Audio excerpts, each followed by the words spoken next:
Kilo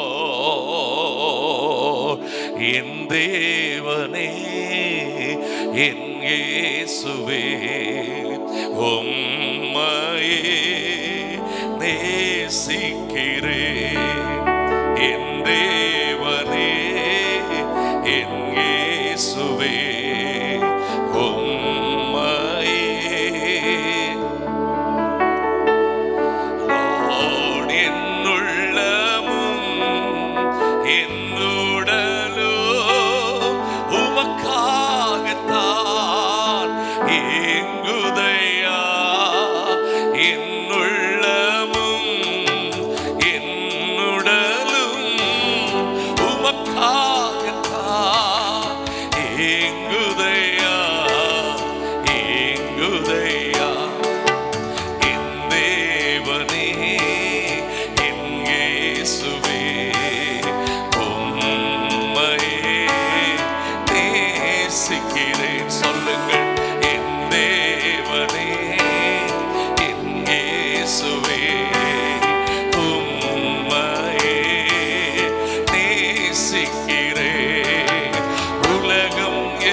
தகப்பனே, உம்மை நேசிப்பதை விட இந்த உலகத்துல ஒன்றும் நிரந்தரம் இல்லை ஆண்டவரே.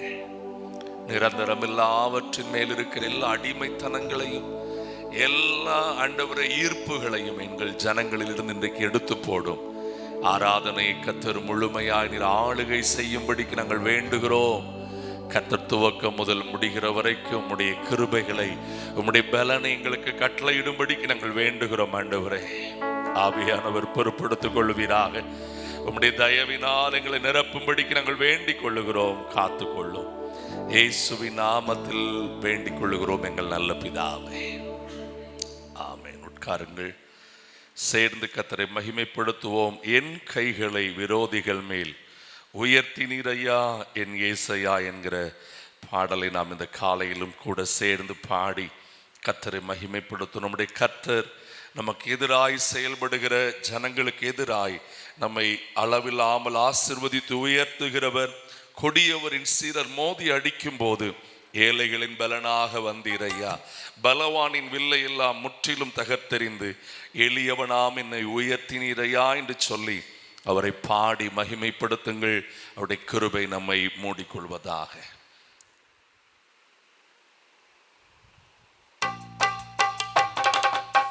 நல்ல கரங்களை தட்டி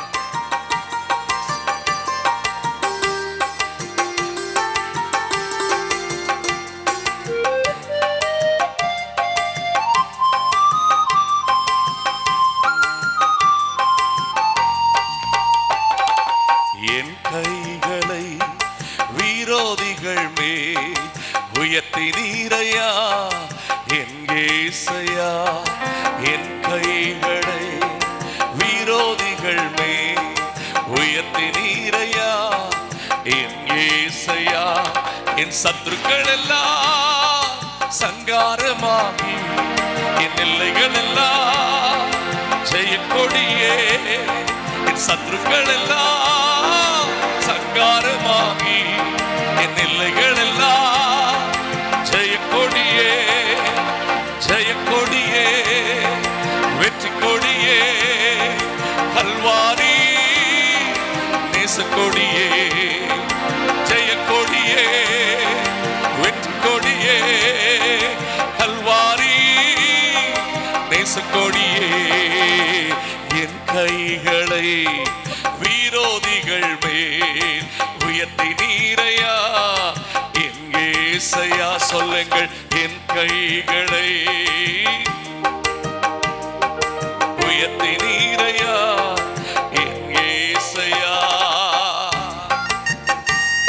கொடியவரின் சீரன் மோதி அடிக்கும் போது ஏழைகளின் பலனாய் வந்தவரே.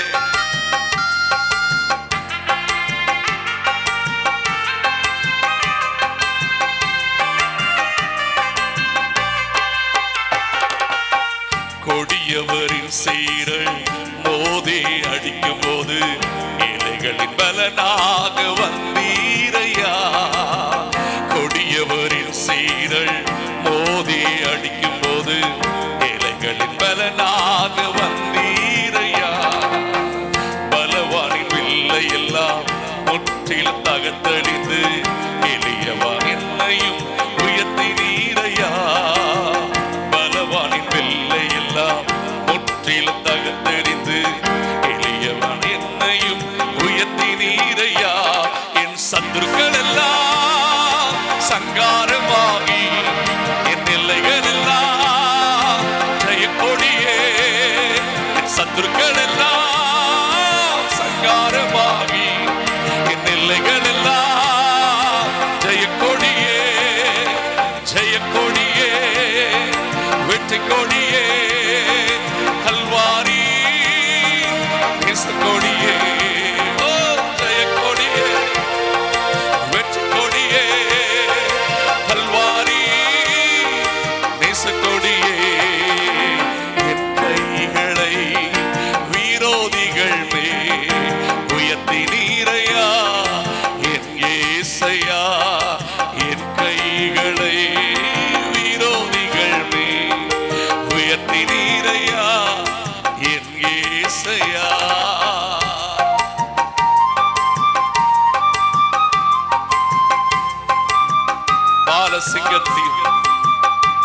சர்ப்பத்தையும் மிதித்திடுவேன். பலமுள்ள தேவன் கரமின் மேலே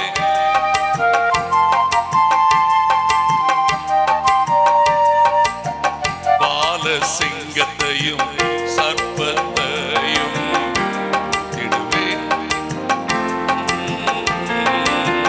பால சிங்கத்தையும் சர்ப்பத்தையும் மிதித்திடுவேன். பலமுள்ள தேவன் கரம் என் மேலே தீங்கு செய்திட ஒருவரும் என் மேலே இதுவரை கை போடவில்லையே. பால சிங்கத்தையும் சர்ப்பத்தையும் மிதித்திடுவேன்.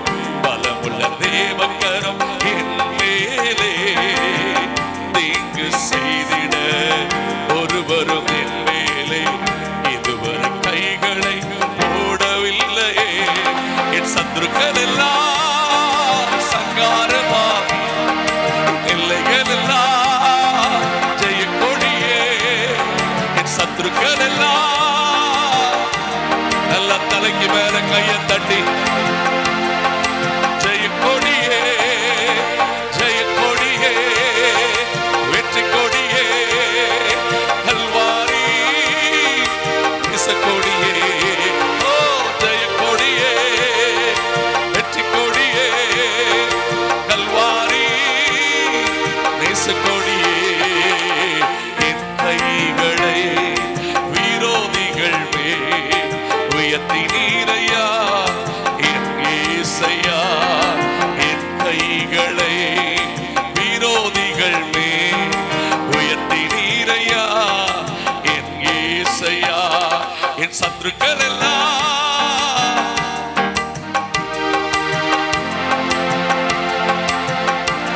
சத்தமா சொல்லுங்க. சத்துருக்கள் எல்லாம் சங்காரமாகி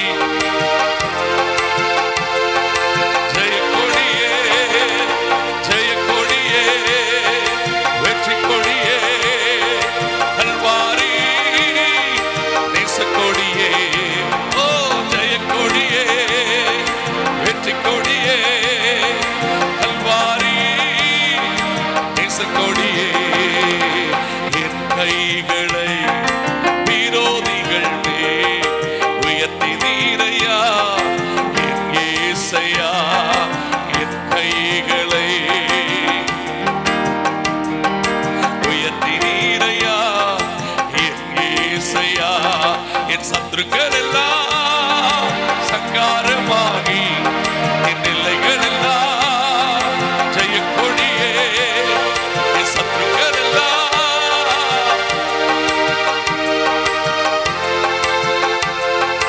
ஜெய கொடியே, ஜெய கொடியே, வெற்றி கொடியே, கல்வாரி நேச கொடியே.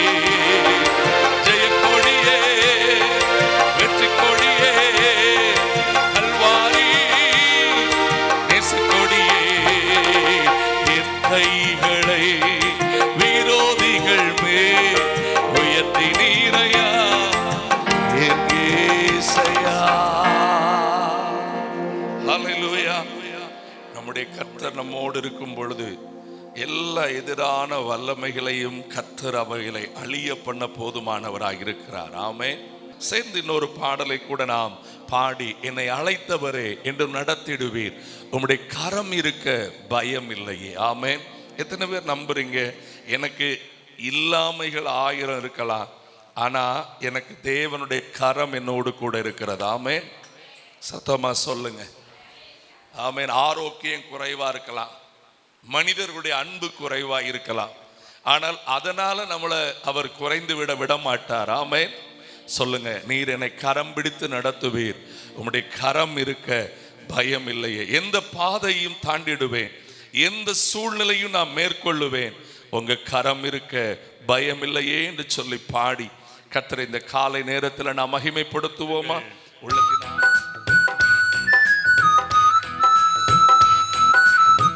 உங்க கை நல்லா தட்டணும், உங்க உதடுகள் நல்லா அவரை உயர்த்தணும்.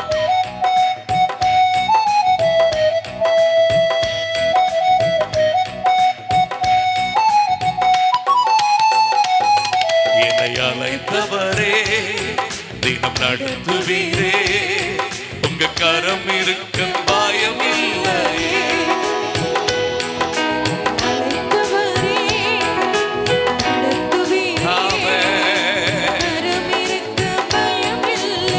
நல்ல கைய தட்டி எந்த பாதையையும் தாண்டிடுவேன், எந்த சூழ்நிலையும் மேற்கொள்ளுவேன்.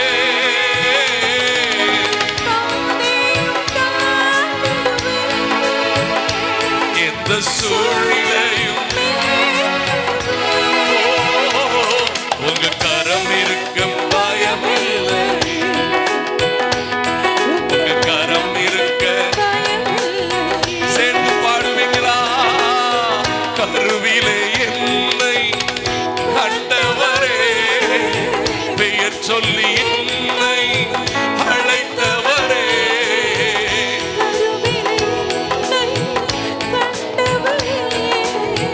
பெயர் சொல்லி என்னை நன்மைகள் எனக்காக செய்பவரே, வழுவாமல் என்னை காத்தவரே, இனிமேலும் என்னை காப்பவரே, என்னை அழைத்தவரே, தினம் நடத்துவீரே. உங்க கரம் இருக்கும் பயம் இல்லை. என்னை அழைத்தவரே, தினம் நடத்துவீரே. உங்க கரம் இருக்க புல்லுள்ள இடங்களில் மேய்த்திடுவே, அமர்ந்த தண்ணீரை சொல்லுங்கள். புல்லுள்ள இடங்களில் அமர்ந்த தண்ணீரை, மரணத்தின் பள்ளத்தாக்கே சூழ்ந்திட்டாலும் தேற்றிடுவே, எனக்கான நன்மையை காண செய்வே. என்னை அழைத்தவரே, தினம் நடத்துவீரே. உங்க கரம் இருக்க பயம் இல்லையே. என்னை அழைத்தவரே, தினம் நடத்துவீரே. உங்க கரம் இருக்க பயம் இல்லை. எந்த பாதையையும் எந்த பாதையையும் எந்த சூழ்நிலையும் எந்த பாதையையும் எந்த சூழ்நிலையும் உங்க கரம் இருக்க பயம் இல்லையே. உங்க கரம் இருக்க பயம் இல்லையே. என்னை அழைத்தவரே, நடத்துவீரே. உங்க கரம் இருக்க பயம் இல்லையே. என்னை அழைத்தவரே, நடத்துவீரே. உங்க கரம் இருக்க பயம் இல்லையே. அப்படியே முழங்கால் படையிட்டு இந்த காலை நேரத்தில் எந்த பாதையையும் என்னை தாண்ட பண்ணுகிறவர், எந்த சூழ்நிலைகளையும் என்னை மேற்கொள்ள பண்ணுகிறவர். கர்த்தருடைய கரம் இருக்கு, எனக்கு பயம் இல்லை. கர்த்தருடைய தயவு இருக்கு, எனக்கு பயம் இல்லை. ஹல்லேலூயா, ஹல்லேலூயா, ஹல்லேலூயா. Thank you Lord. உனக்கு எதிராய் எழும்பும் ஆயுதம் வாய்த்திடாதே என்றதாலே ஸ்தோத்திரம்.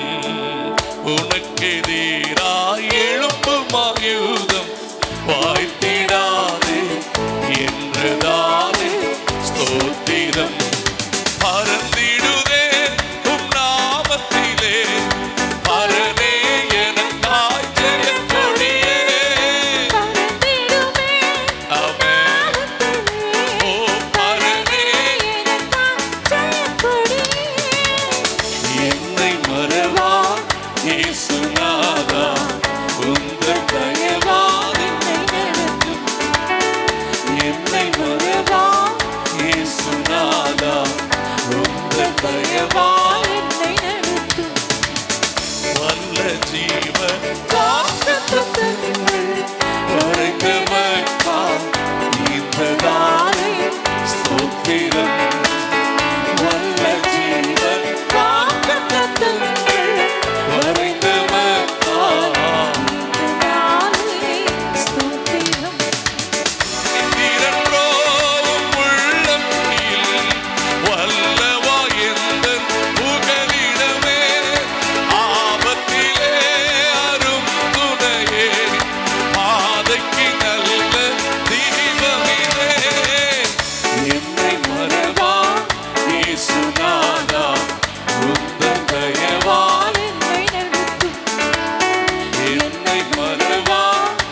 ஒரு போதும் கைவிடா ஒரு நாளும் விலகிடா ஒரு போதும் கைவிடா ஒரு நாளும் விலகிடா ஒரு தேற்றுவது போல் என் நேசர் தேற்றுவார் ஒரு தேற்றுவது போல்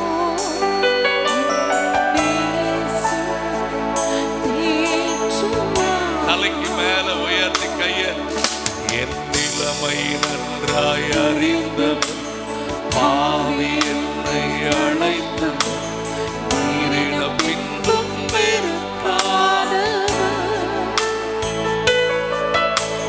நிலைமை நன்றாய் அறிந்தவர் பாவி என்னை அழைத்தவர் நீரிட பின்பும்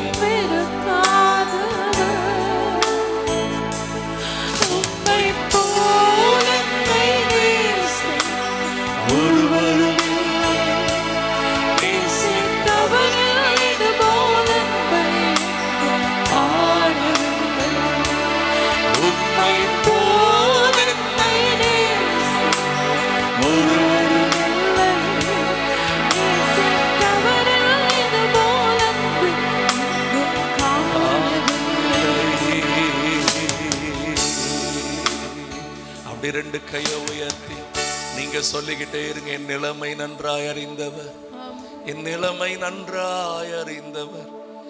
மனுஷங்க என்னென்ன குரலா இருக்குதோ உங்களை குறித்து சொல்லுவாங்க. கொஞ்சம் அன்பா இருக்கிறவங்க வேணா உங்க பக்கத்துல இருப்பாங்க, முடிஞ்ச ஒரு சின்ன ஒரு என்கரேஜ்மெண்ட் சொல்லுவாங்க. ஆனா உங்களுக்காக அவங்க அற்புதம் செய்ய முடியாது. ஆனா இவரோ உங்களுக்காகவே கடைசி சொட்டு ரத்த வரைக்கும் சிந்தி உங்களை பலப்படுத்துவதற்கு, உங்களை நித்திய திட்டத்தில் நடத்துவதற்கு, எந்த சூழ்நிலையிலும் உங்களை மேன்மையாய் உயர்த்துவதற்கு, ஹல்லேலூயா, உங்களை கருவில் கண்டபோது எப்படி அவருடைய கண்கள் கனமாய் கண்டதோ அதே கனத்திலும் மரியாதையிலும் சற்றும் குறைவில்லாமல் சொல்லுங்க, என்னை கண்ட அந்த கண்கள் ஒருபோது என்னை மறப்பதில்லை, ஒருபோது மாறுவதில்லை. ஹல்லேலூயா. ரெண்டு கையை உயர்த்தி இயேசுவின் மகா அன்பிதே அதின் ஆழம் அறியலாகுமோ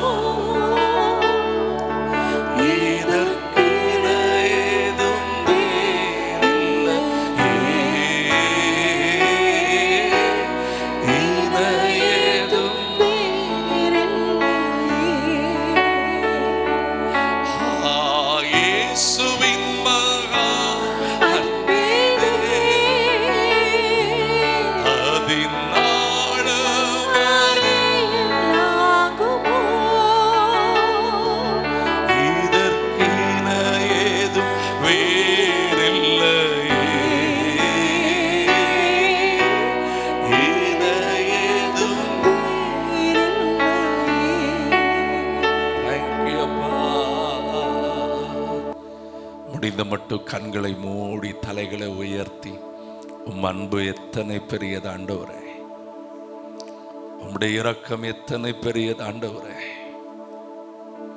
Thank you Lord.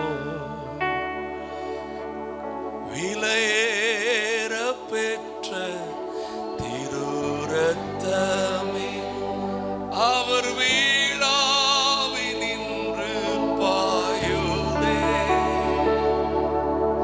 விலையேற பெற்றோன உன்னை மாற்ற விலையாக இந்த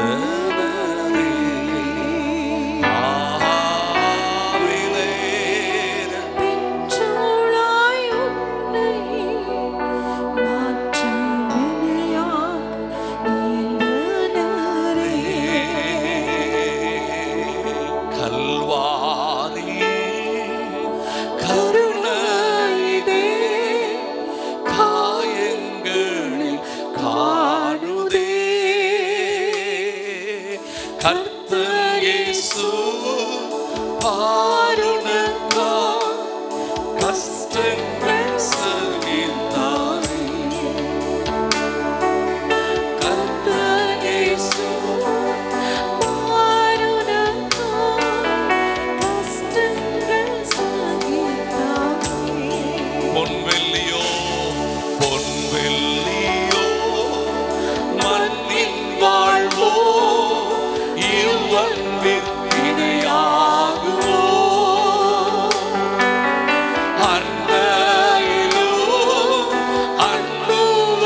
வலது கரத்தை உயர்த்தி விலையேற பெற்ற திரு ரத்தமே அவர் வீழாவி நின்று பாயுதே.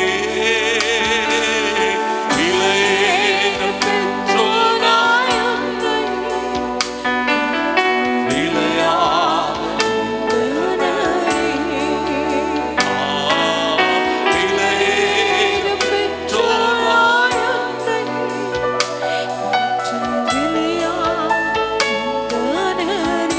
எந்தனுக்கா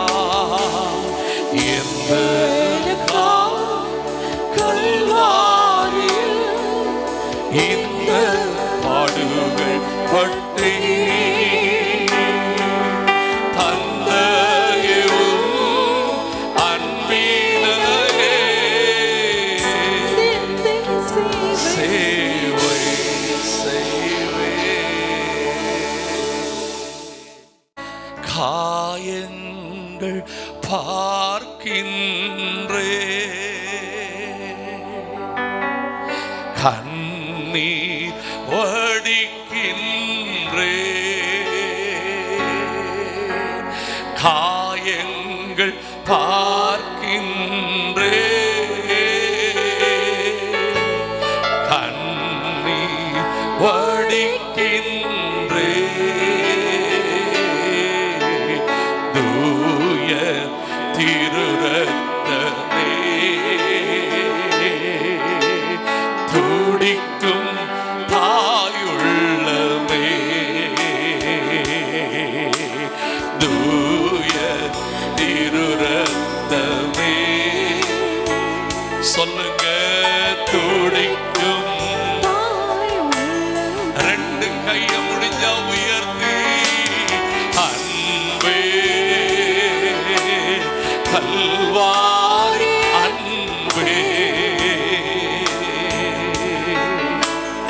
உம்மை பார்க்கையிலே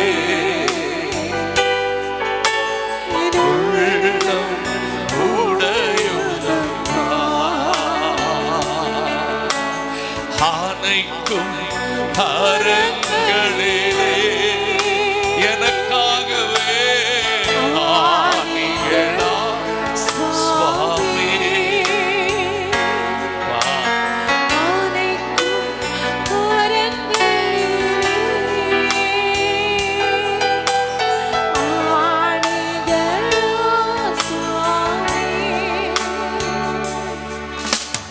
நினைத்து பார்க்கையிலே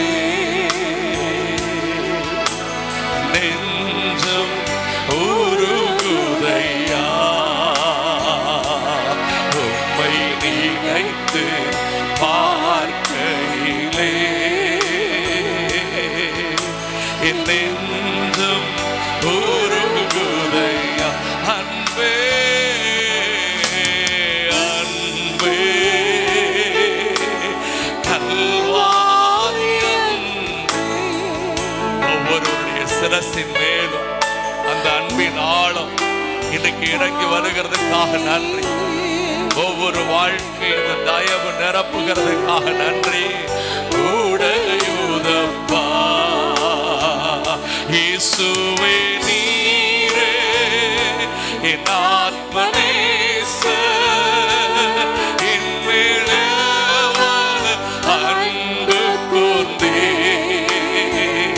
என்னை மீட்க உம்மையே தந்தே. உம் அன்பிற்கு இணையில்லை. என் வாழ்நாள் முழுதும் உமக்காக வாழ்வேன்.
நீர் மாத்திரம் போதும் எனக்கு. நீர் மாத்திரம் போதும், நீர் மாத்திரம் போதும், நீர் மாத்திரம் போதும் எனக்கு.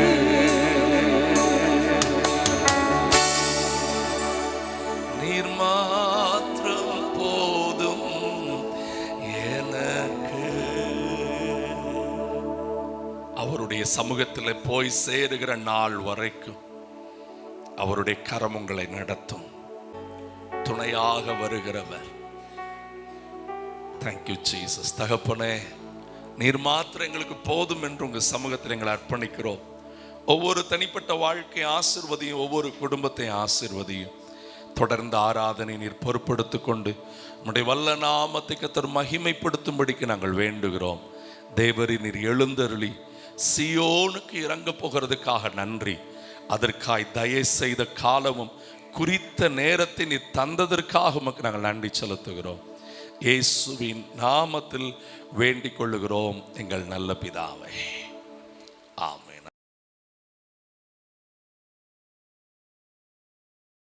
120 அதுடைய 1வது வசனத்தை நம்ம வாசிக்கலாமா?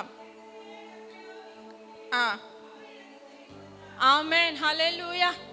எத்தனை நெருக்கத்துல நம்ம கூப்பிட்டு இருக்கோம் இல்லையா? இங்கிலீஷ்ல இப்படி இருக்கு பாருங்க. I took my troubles to the Lord, I cried out to him and he answered my prayers. Amen, hallelujah. I took my troubles to the Lord. எத்தனை பேரை இன்னைக்கு உங்களுடைய ட்ரபிள்ஸ், உங்களுடைய நெருக்கங்கள், உங்களை நெருக்கி இருக்கிற விஷயங்கள், உங்களை நெருக்குகிற காரியங்கள், ஆமென், நம்மளை மூச்சு தணற வைக்கிற காரியங்கள், நம்ம பலத்துக்கு மிஞ்சின ஒரு விஷயங்கள், நம்ம அதிகமா யோசிக்கிற, அதிகமா சிந்தனையில போட்டு தவிக்கிற விஷயங்கள், ஆமென், எத்தனை ஆபத்துகள், ஆமென், நம்முடைய பலவீனங்கள் எல்லாவற்றையும் எத்தனை பேர் இன்னைக்கு கொண்டு வந்திருக்கிறீங்களோ ஆண்டவருடைய சமூகத்துல, எத்தனை பேர் அவங்கள நோக்கி விண்ணப்பம் ஏறிட்டு இருக்கீங்களோ. இப்போ நிறைய பேருடைய இருதயம், நம்ம உட்கார்ந்து இருந்தாலும் கூட நம்ம இருதயம் தேவனிடத்தில் பேசிக்கொண்டே இருக்கிறது. ஆமென், அல்லேலூயா. ஆலயத்தை வந்திருக்கிற எனக்கு இந்த வருஷத்துல, இந்த நாட்களுக்குள்ள, ஆமென், இன்றைக்கு எனக்கு இந்த இதெல்லாம் வேணும், இந்த நெருக்கத்திலிருந்து நான் வந்திருக்கிறேன்னு சொல்லிட்டு இருக்கிறீங்களோ, எந்த விஷயத்துக்கெல்லாம் நீங்க தேவனை நோக்கி கூப்பிட்டு இருக்கிறீங்களோ, He answered my prayers. உங்களுடைய எல்லா ஜபத்துக்குரிய பதில் தேவன் கொடுக்க போதுமானவர். ஆமென், அல்லேலூயா. சொல்லுங்க, என் ஜபத்துக்கெல்லாம், என் கேள்விக்கெல்லாம் பதில் அவர் நல்லா வச்சிருக்கிறார். ஆமென், அல்லேலூயா. சொல்லுங்க, ஆண்டவரே, என் நெருக்கத்தை நீர் மாற்றுவேன். ஆமென், அல்லேலூயா. இந்த பாதையும் நான் நடப்பேன், எந்த சூழ்நிலையும் மேற்கொள்ளுவேன், எந்த பாதையிலும் நான் நடப்பேன், எந்த சூழ்நிலையும் மேற்கொள்ளுவேன். உங்க கரம் இருக்க பயமில்லையே. விசுவாசமா சொல்லுங்க. உங்க கரம் இருக்க பயமில்லை. இன்னொருக்க சொல்லுவோமா? உங்க கரம் இருக்க பயமில்லை. உங்க கரம் என்னோட கூட இருக்கு. உங்க கரம் இருக்க பயமில்லை. என்னை அழைத்தவரே, நீர் நடத்துவீரே. உங்க கரம் இருக்க பயமில்லை. என்னை அழைத்தவரே, நடத்துவீரே. உங்க கரம் இருக்க பயம்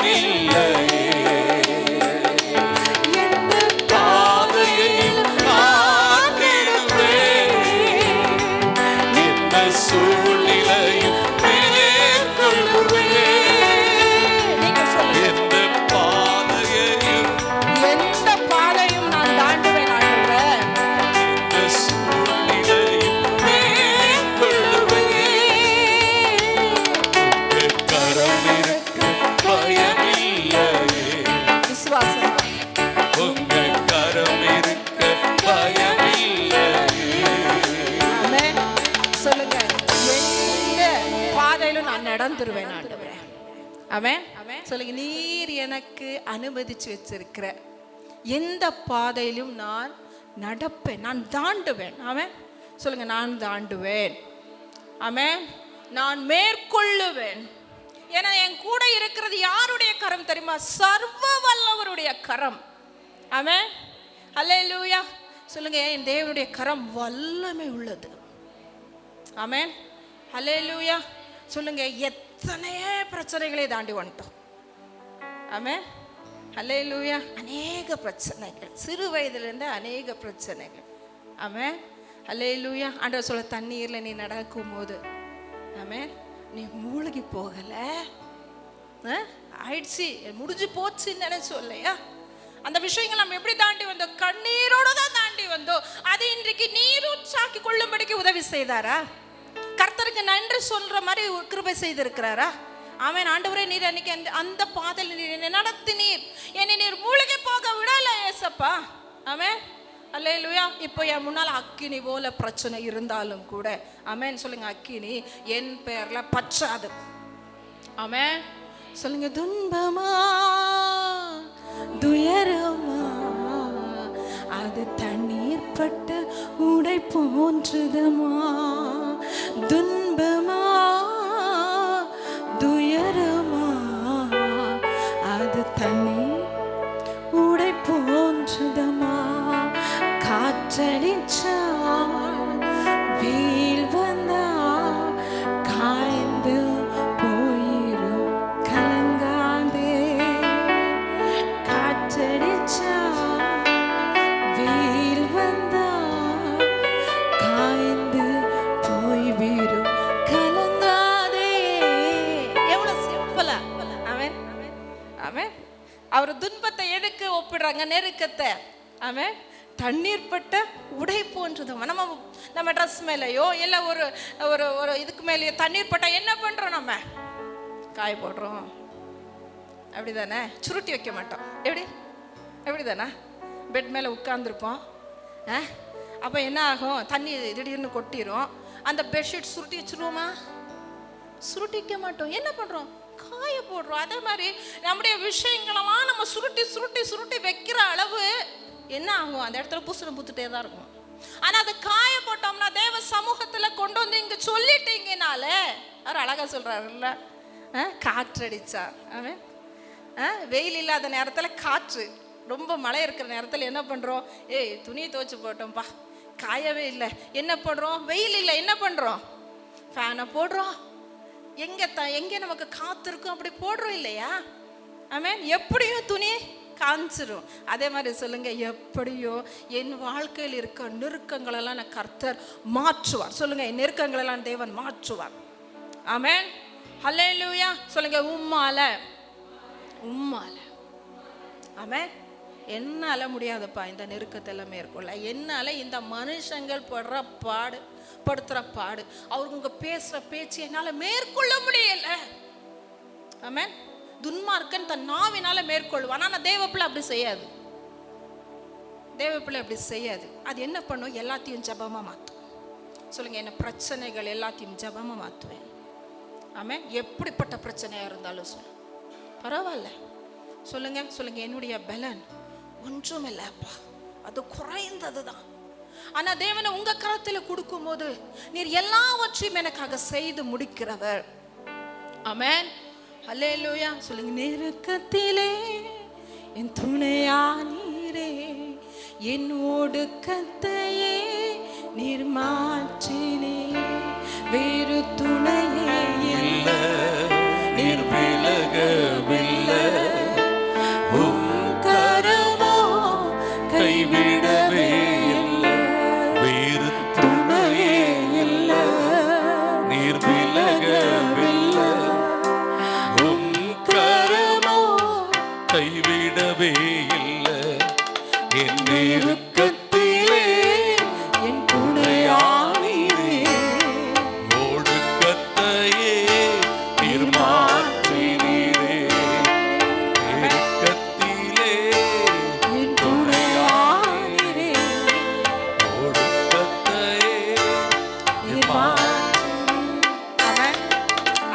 2வது ஸ்டான்ஸா எனக்கு ரொம்ப பிடிக்கும். என்னுடைய வாழ்க்கையில் நான் 2019, 20, 21, 22, 23, 24 இந்த வருஷங்கள் எனக்கு மிக கடுமையான ஒரு விஷயங்கள். 2019, 20, 21 இது வந்து அதிகமான மன உளைச்சல்னால நான் கஷ்டப்பட்ட நாட்கள். 22 அக்டோபர் வரைக்கும். பிறகு வந்து 23, 24 உங்களுக்கு எல்லாம் தெரியும். அதிக அளவு உடம்புடைய பலவீனத்தினால நான் ரொம்ப கஷ்டப்பட்டேன். அப்போதான் நான் வந்து அந்த மனம் ரொம்ப கஷ்டப்படும் போது தான் இந்த பாட்டு எனக்கு ரொம்ப பிடிச்சிருந்துச்சு. ஏன் தெரியுமா? நெருக்கத்தில் நமக்கு துணையாக இருக்கிறது கர்த்தர் தான். ஏன்னா நம்முடைய நெருக்கத்தை மனுஷங்கிட்ட சொல்லும் போது அவன் புரிஞ்சுக்கிடவே மாட்டானே. சொல்லுங்க, என் நெருக்கத்தின் ஆழத்தில் இருந்து நம்மளை புரிஞ்சு கொள்ளுகிற தெய்வம் இயேசு மட்டும்தான். சொல்லுங்க, என் உணர்வு காலத்திலிருந்து என் இருதயத்துக்கு மிக சமீபமாக இருந்து நான் எந்த மாதிரி இந்த விஷயத்தை நான் நினைக்கிறேன், சொல்லுகிறேன், பேசுகிறேன் என்று புரிந்து கொள்ளுகிற கர்த்தர் மட்டும்தான். அந்த நேரத்தில் எனக்கு அந்த 2வது ஸ்டான்ஸ் ரொம்ப பிடிக்கும். இப்போவும் தான் கடலளவு சொந்தங்கள் தானே அதில் வானளவு பிரிவுகள் தானே, கடலளவு சொந்தங்கள் தானே, அதில் வானளவு பிரிவுகள் தானே. நான் நம்பினோரும் என்னை நம்பலை, நான் நம்பினோரும் என்னை நம்பலை, என்னை அரவணைத்த என் தகப்பன் நீரே, என்னை அரவணைத்த என் தகப்பன் நீரே. வேறு துணையே இல்லை, நீர் விலகவில்லை, உம் கரமோ கைவிடவே இல்லை. வேறு துணையே இல்லை, நீர் விலகவில்லை, உம் கரமோ கைவிடவே இல்லை. ஆமென். அல்லேலூயா. இது பாட்டு பாடும் போது ஒரு விஷயம் ஞாபகம் வருது. என்ன தெரியுமா? சொந்தங்கள் தானே பிரச்சனை. அப்படி கடலளவு சொந்தம்தான், ஆனால் வானளவு பிரிவினை தான். வீட்டில் நமக்குள்ளேயே, நம்ம 4 பேருக்குள்ளேயே, நம்ம 5 பேருக்குள்ளே ஒரு ஒற்றுமை இல்லை, அதுலேயே ஒரு பிரிவினை. புரியுதா? ஏன்னா குடும்பத்துக்குள்ளேயே ஒருத்தருக்கு ஒருத்தர் நம்பிக்கை கிடையாது. இதுதான் பிரச்சனை இன்றைக்கு நிறைய ஃபேமிலிஸில். ஆமாம், எவ்வளோ வேதனையாக இருக்குல்ல. நம்ம நம்புகிற ஜனங்கள் நம்மளை நம்பாமல் போகும்போது, இல்லை நம்ம அதிகமாக நம்புகிற நேசிக்கிறவங்க நம்மளை வஞ்சிக்கும் பொழுது அதிகமான ஒரு வேதனை நம்ம இருதயத்தில் உண்டாகுது. ஆனால் தேவன் ஒவ்வொரு பாதையிலையும் நம்மளை நடத்தி இவங்க இப்படித்தான், அப்படி தானே. நம்ம ரொம்ப ஒருத்தர் மேலே அதிக அஃபெக்ஷன் வச்சுருப்போம். ஆனால் ஆண்டவர் என்ன தெரியுமா? அங்கே ஒரு பிரிவினை கொடுப்பார். அவங்க ரியாலிட்டி என்னன்னு சொல்லி கொடுப்பார். அது நம்ம மனசுல ரொம்ப கஷ்டமா தான் இருக்கும். ஆனாலும் சொல்லணும், ஆண்டவரே நீர் நடத்துகிற பாதைக்கு நன்றி. ஆமென். தனிமையா அழுகிறேன் அந்த பாட்டில் ஒரு வரி எனக்கு ரொம்ப பிடிக்கும். அதில் இருக்கு, தேவையில்லாததை முன்னின்று அகற்றும் போது கலங்காதே மகனே, கலங்காது. உங்ககிட்ட இருந்து தேவனுக்கு தெரியும் நம்ம கிட்ட யாரெல்லாம் இருக்கணும், நம்மளை விட்டு யாரும் தூரம் இருக்கணும். தேவனே சில விஷயங்கள் நம்மளிருந்து எடுப்பார். தேவனே சில நபர்கள் நம்ம கிட்ட இருந்து தூரம் எடுப்பார். ஆமென். அந்த நேரத்தில் நம்ம கலங்கக்கூடாது. ஆமென். சொல்லுங்க, ஆண்டவரே உங்களுக்கு பிரியமா இருக்கிற நபர்களையும் உங்களுக்கு பிரியமா இருக்கிற காரியங்களையும் மட்டும் எனக்கு சூழ்ந்து இருக்க பண்ணுங்க. ஆமென். அல்லேலூயா. ஏன் தெரியுமா? நல்ல பிள்ளைகள், நல்ல மனுஷங்க எல்லாத்தையும் கண்மூடித்தனமாக நம்புவாங்க. அதுதான் சில நேரத்தில் ரொம்ப காயமாக இருக்கும். தாவீதுடைய வாழ்க்கையில் அவ்வளோதான். அவன் யாரெல்லாம் நம்பினானோ அவங்ககிட்ட இருந்தெல்லாம் பிரச்சனை தான்.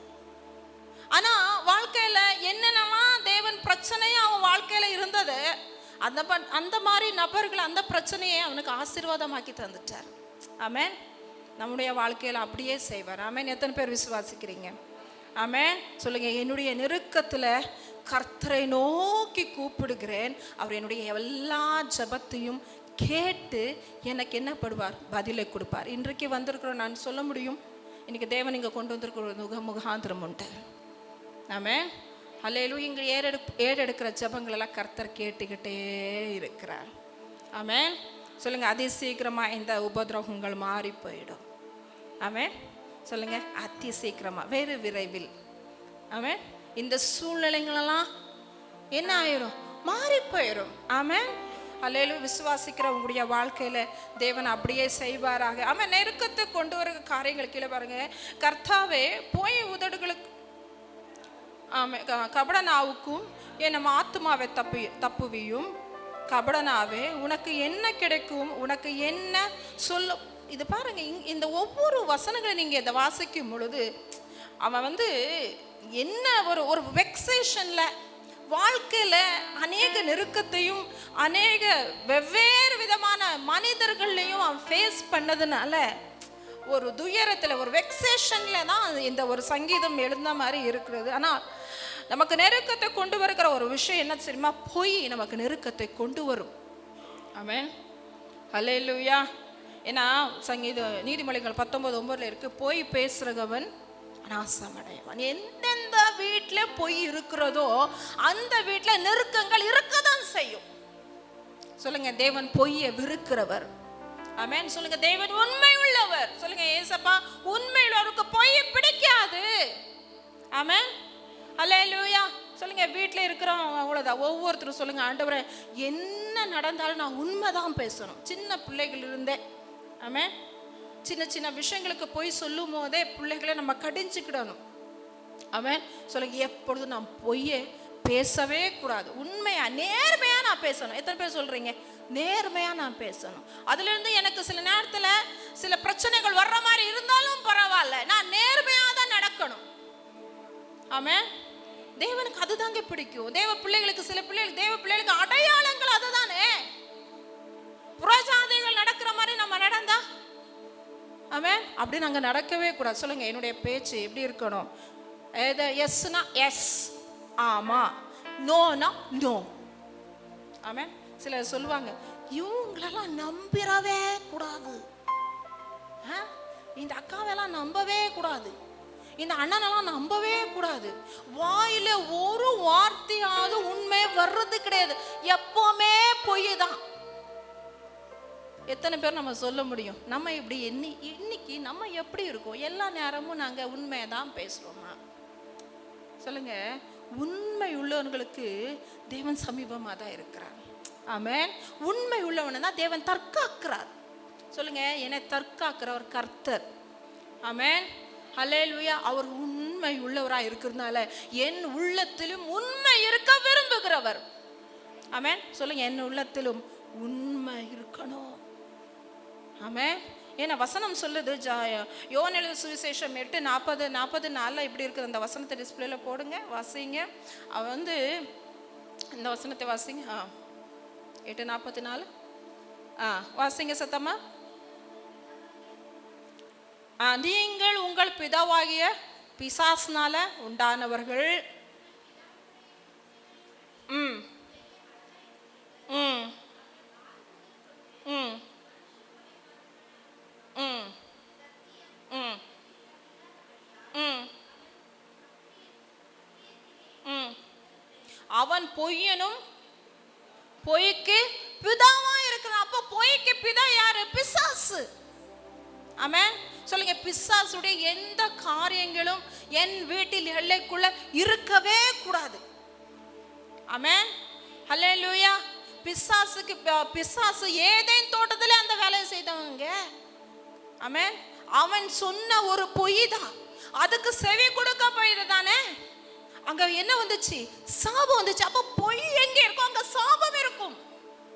சொல்லுங்க, பொய் எங்க இருக்கோ சாதாரணமா சொல்லிடுவோம். ஒரு விஷயத்துல ஈஸியா எஸ்கேப் ஆகுறதுக்கு பொய் சொல்றாங்க. பொய் எப்போ சொல்றாங்க தெரியுமா? அவங்ககிட்ட தப்பு இருந்தா அதை மறைச்சுக்கிட்டதுக்கு பொய் சொல்லுவாங்க. சில விஷயங்களை ஹைட் பண்றதுக்கு பொய் சொல்லுவாங்க. அப்படிதானே? சொல்லுங்க, எந்த விஷயம் நான் பொய்யா செய்யறனோ அதனால வர்றது சாபம் தான். ஆமென். சொல்லுங்க, நான் யார்கிட்டையும் பொய் பேசக்கூடாது. ஆமென். பைபிள்ல தோவேக்கு சொன்ன ஒரு பொய் தான். தோவேக்கு யாரு சொல்லுங்களேன், பைபிள் ரீட் பண்ணுவாங்க. தோவேக்கு யாரு? சவுலின் மந்தை மேய்ப்பன். அவன் என்ன போய் சொல்றான் சொல்லுங்க? தாவீது சமூகத்தின் அப்பங்களை அபிமலேக்கு என்ன பண்ற, சமூகத்தின் அப்பங்களை பசியா இருக்கிறதுனால கொடுக்கிறாரு. அதுக்கு அடுத்து கொடுத்தது என்னன்னா கோலியாத். அவன் யாரை மேற்கொண்டா? கோலியாத் மேற்கொண்டா இல்லையா? அவனுடைய வாள், அப்படிதானே? அது 2 தான். ஆனா அவன் சவுல் கிட்ட போட்டு கொடுத்தது என்ன தெரியுமா? போய் சொன்னது என்ன தெரியுமா? கர்த்தரிடத்தில் அமலேக் என்ன பண்றாரு, விசாரிக்கிறாருன்னு சொல்லிட்டு ஒரு பொய் சொன்னது மாத்திரத்துல சவுலுக்கு பெரிய கோவம் வந்து அந்த ஆசாரியனுடைய அபிமலேக்கு ஒரு ஆசாரியனுடைய ஏறக்குறை 82 ஆசாரியர்கள் அவங்களுடைய ஆடு மாடு பொண்டாட்டி பிள்ளைகள் எல்லாரையும் சங்கரிச்சு. அப்ப ஒரு பொய் சொல்லுங்க, ஒரு பொய் சில நேரத்துல தங்களுடைய சுயலாபத்துக்காக சொல்லுகிற ஒரு பொய் பிறருடைய குடும்பத்தையே கெடுக்கும். சொல்லுங்க, என்னையும் கெடுக்கும். ஏன்னா நம்ம என்னென்ன செய்யறோமோ, தேவன் சொல்லிருக்காருல்ல, நம்ம என்னென்ன விதைக்கிறோமோ அதை நம்ம அறுத்துதான் ஆகணும். இன்னைக்கு நம்முடைய சுயநலத்துக்கு ஒரு பொய்ய சொன்னோம்னா, அது நிமித்தம் ஒருத்தர் பாடுபட்டாங்க, ஒரு குடும்பம் பாடுபட்டுச்சுன்னா அதோடைய விளைவு நம்ம சந்ததி மேல இருக்கும். ஆமென். அல்லேலூயா. சொல்லுங்க, பொய்ய நான் ரொம்ப அசால்ட்டா எண்ணிடவே கூடாது. ஏன்னா மனுஷன் சும்மா பேசுகிற, சொல்லுங்க, சும்மா பேசினேன், சும்மா ஒரு பொய் சொன்னேன் சொல்றோம் இல்லையா? சும்மா பேசுற ஒவ்வொரு காரியத்துக்கும் நம்ம தேவ சமூகத்துல போய் நிக்கணும். ஆமென். ஹல்லேலூயா. சொல்லுங்க, ஆண்டவரே பொய்யை என்னை விட்டு அகற்றுங்கப்பா. ஆமென். சங்கீதம் 52க்கு வாங்க. 52 2 3 4 வாசிங்க. சங்கீதம் 52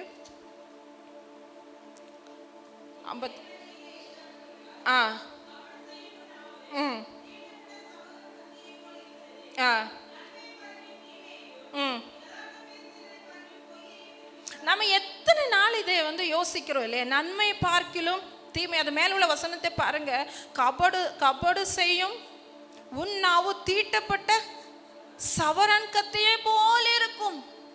சிலருடைய வஞ்சகனை உள்ள வார்த்தைகள், சிலருடைய வார்த்தைகள் எப்படி இருக்குதுன்னா தீட்டப்பட்ட சவரன் கத்தி மாதிரி இருக்கும். சொல்லுங்க, என் நாவுல நான் கட்டுப்பாடு இருந்தா எனக்கு நெருக்கம் இருக்காது.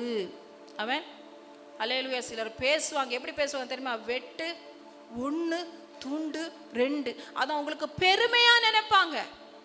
அப்படி கிடையாதுங்க. சொல்லுங்க, நான் மற்றவங்களுடைய மனதை பாதிக்கிற மாதிரி, அவங்க கஷ்டப்படுற மாதிரி நான் பேசுறவே கூடாது. அது தெய்வ பிள்ளையுடைய அடையாளம் கிடையாது. நான் இப்படி பேசணும்னா நெருக்கம் எனக்கு இருக்கும். சொல்லுங்க, என் கேரக்டர்ல மாற்ற வேண்டும். எத்தனை பேர் கேட்குறீங்க? ஆமென். அல்லேலூயா. உள்ளதே நம்ம பேசணும் தான். ஆனா பேசுறதுக்கு ஒரு விதம் இருக்கு. நம்ம பேசும்போது என்ன ஆயிடக்கூடாது, சில நேரத்துல ஒருத்தருக்கு நம்ம தப்பு சுட்டி காட்டுறோம்னு போவோம், அதை சுட்டி காட்ட போய் வந்து அந்த ரிலேஷன்ஷிப்பே பிரேக் ஆயிரும். அப்படிதானே? அப்படி இருக்கக்கூடாது. சொல்லுங்க, ஒரு ஞானமுள்ள இருதயத்தை எனக்கு கொடுங்க. என் வாய் மேல ஒரு கட்டுப்பாடு இருக்க வேண்டும். சொல்லுங்க, என்கிட்ட நியாயம் இருந்தாலும் சரி, ஆமென், நான் நிதானமாய் பேச வேண்டும். எத்தனை பேருக்கு ஆண்டவர்கிட்ட கேட்குறீங்க, ஆண்டவரே எப்பொழுதும் நிதானமாய் பேச, எந்த கோவத்திலையும், சொல்லுங்க, எந்த கோவத்திலும். ஆமென். சிலர் சொல்லுவாங்க கோவம் குணம் கிடையாது. சிலர் கோவம் அவன் கோவக்காரன் இருந்தாலும் நல்ல பையன் கிடையாதுங்க. கோவத்தை தேவன் அக்செப்ட் பண்றது கிடையாது. ஆமென். புரியுதா? காயினுக்கு ஏபேல் மேல என்ன வந்தது? எரிச்சல், கோவம் வந்ததுனால என்ன ஆச்சு? ஒரு கொலையே விழுந்துச்சு அங்க. சொல்லுங்க, கோவத்துல சிலர் பேசுவாங்க, சிலர் கோவத்துல சிலர் சொல்லுவாங்க நான் இந்த கொலை பண்ணவங்க. சிலர் வந்து அக்யூஸ்ட் கிட்ட கேட்கும் போது நான் என்ன பண்ணேன்னு எனக்கு தெரியாது. ஏன்னா கோவத்தின் உச்சத்துக்கு போகும்போது என்ன செய்யறோம் என்ன பண்றோம்னு தெரியாது, கட்டுப்பாடை எழுந்துருவாங்க. சொல்லுங்க, எந்த நேரத்திலும் என் ஆண்டவரை நான் கட்டுப்பாட்டை எழுந்துடவே கூடாது. ஏசப்பா, என் வாயின் வார்த்தை மேல எனக்கு கவனமா இருக்கணும். சிலர் ஒன்றும் கட்டுப்பாடு எழுத மாட்டாங்க, தேவையில்லாத சாப வார்த்தைகளை அள்ளி பேசுவாங்க. சாப வார்த்தை, நீ அப்படி போயிடுவ, நீ இப்படி போயிடுவ. ஹஸ்பண்ட் ஒய்ஃபுக்குள்ள பிரச்சனை வரும்போது பார்க்கணும். பிள்ளைகள் வீட்டில் பிரச்சனை வரும்போது எல்லார் வீட்டில் பிரச்சனை இருக்கதாங்க செய்யும். ஆனால் நம்ம எப்படி அதை ஹேண்டில் பண்ணுறோம், எப்படி நம்ம டேக்கிள் பண்ணுறோம். ஒருத்தர் நல்லா கோபமாக இருக்கும்போது இன்னொருத்தர் சைலண்ட் ஆயிடணும். அப்போ தான் பிரச்சனை சால்வ் ஆகும். நம்ம என்ன பண்ணுறோம், ஒருத்தர் கோபமாக இருக்கும்போது இன்னொருத்தர் நம்மக்கிட்ட தப்பு இல்லைன்னு வச்சுக்கோங்க, இன்னும் எக்ஸ்ட்ராவாக வந்துடும். சில நேரத்தில் தப்பு இருக்கிறவங்களுக்கு எக்ஸ்ட்ரா கோவம் வரும். அப்போ கோவம் ரொம்ப வரும்போது என்ன ஆயிடுது, அந்த நேரத்தில் என்ன பண்ணுறாங்கன்னே தெரியாது.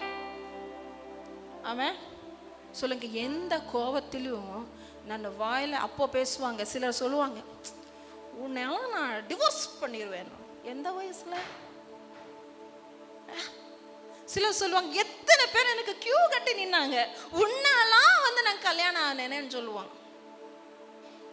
சிலர் சொல்லுவான், அடிக்கடி சொல்லுவான், உன் கூட லேடிஸ் உங்க கூட இருக்கிறதுக்கு நம்ம உங்க கூட இருக்கிறதுக்கு எங்கேயாவது போயிடணும். சில காலங்கட்டம் வரும்போது அப்படியே பிசாசு அந்த சூழ்நிலைகளை மாற்றி கொண்டு கொடும்போது, புரியுதா சொல்லுங்க, அடிக்கடி என்ன வீட்டில் என்ன கன்ஃபஸ் பண்றேனோ அப்படி நடக்கும். ஏன்னா எப்படி இயேசு நம்ம பக்கத்துல சமீபமா இருக்கிறோம், அப்படிதான் பிசாசு இருக்கிறான்.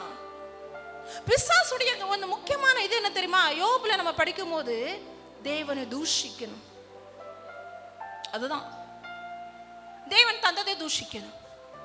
ரொம்ப ஹாப்பியா அவனுக்கு சொல்லுங்க, நீர் எனக்கு தந்த எல்லாமே நன்மைதான்ப்பா. அதில் ஏற்றத்தாழ்வு இருக்கு. பிள்ளைகள் நம்ம சொல்ற மாதிரியெல்லாம் நடக்கிறது இல்லை. ஆனா பிள்ளைகள் கர்த்தரால் வந்த சுதந்திரம் அல்லவா? சொல்லுங்க, என் பிள்ளைகள், என் குடும்பம் கர்த்தர் கையில இருக்குது. என்ன ஏற்றத்தாழ்வுகள் இருக்கலாம் குடும்பத்துல, அப்படித்தானே? ஆனால் அந்த நேரங்களில் நான் பொறுமையா இருக்கணும். சொல்லுங்க, நாவு மேல எனக்கு கட்டுப்பாடு கொடுங்கப்பா. எத்தனை பேர் கேட்போம், நாவு மேல எனக்கு கட்டுப்பாடு கொடுங்க என் ஆண்டவரே. ஆவியானவரே, நீரே என் நாவை ஆட்கொள்ளுங்க. ஆமென், அல்லேலூயா. 4 பேர் நம்ம கிட்ட நெருங்கி நிக்கணும்னா நம்ம கிட்ட இருந்து ஆண்டவருடைய வாயில எப்படி ஒரு வார்த்தைகள் இருந்துச்சு, இறக்கமுள்ள வார்த்தைகள், கிருபை நிறைந்த வார்த்தை, டெண்டர் ஹார்ட்டடா பேசணும் நம்ம கிட்ட. நம்ம மற்றவங்க கிட்ட பேசும்போது ஆமென், தேவன் அந்த கிருபை தரட்டும். ஆமென். அப்போ நம்ம வாயில இருந்து கபட வார்த்தைகளையும் பொய் வார்த்தைகளெல்லாம் நம்ம என்ன பண்ணணும், எடுத்து போட்டால் நமக்கு நெருக்கம் இருக்காது. ஆமென். நம்ம சிலர் நினைப்போம், என்ன தெரியுமா நினைப்போம், இப்போ யான்ட்ட இல்லை அவங்ககிட்ட இருக்கு, எப்படி யான்ட்ட கிடையாது அவங்க கிட்ட இருக்கு, அப்படி கிடையாது. சொல்லுங்க, என்னை நான் நிதானிக்கணும். எத்தனை பேர் சொல்றீங்க, என்னை நான் நிதானிக்கணும்? கொஞ்ச நேரம். சில நேரத்தில் நம்ம என்ன தெரியுமா பண்ணோம், நம்மளே நாம கொஞ்சம் ஃப்ரீயா உட்கார்ந்த நேரத்தில் நம்ம எப்படி இருக்கிறோம் யோசிப்போமா? நம்ம மற்றவங்களை குறித்து தான் யோசிப்போம், அவங்க அப்படி இருக்காங்க இவங்க இப்படி இல்லை. நம்ம எப்படி இருக்கிறோம், நம்முடைய சுபாவங்கள் எப்படி இருக்கிறது, நம்மகிட்ட பொறுமை இருக்கா, நம்மகிட்ட தாழ்மை இருக்கா? நான் ரொம்ப கோபத்தில் நான் என்ன பண்ண மாட்டேன், நான் ரொம்ப யாரையும் திட்டலையா? இதெல்லாம் நம்ம யோசிக்கணும். நம்மளை நம்ம சரிப்படுத்திக்கிட்டோன்னா நம்மக்கிட்ட என்ன இருக்காது, நெருக்கம் இருக்காது. அதே சங்கீதத்துக்கு வந்துருங்க. சங்கீதம் நான் 5 நிமிஷத்தில் முடிச்சிருந்தேன். 120 6வது வசனம், சமாதானத்தை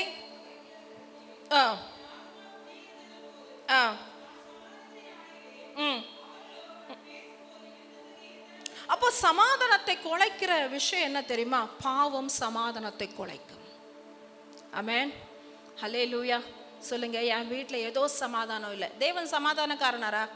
எத்தனை பேர் சொல்றீங்க தேவன் சமாதானக்காரன்? எத்தனை பேருக்கு சமாதானம் வேணும் வீட்டில்?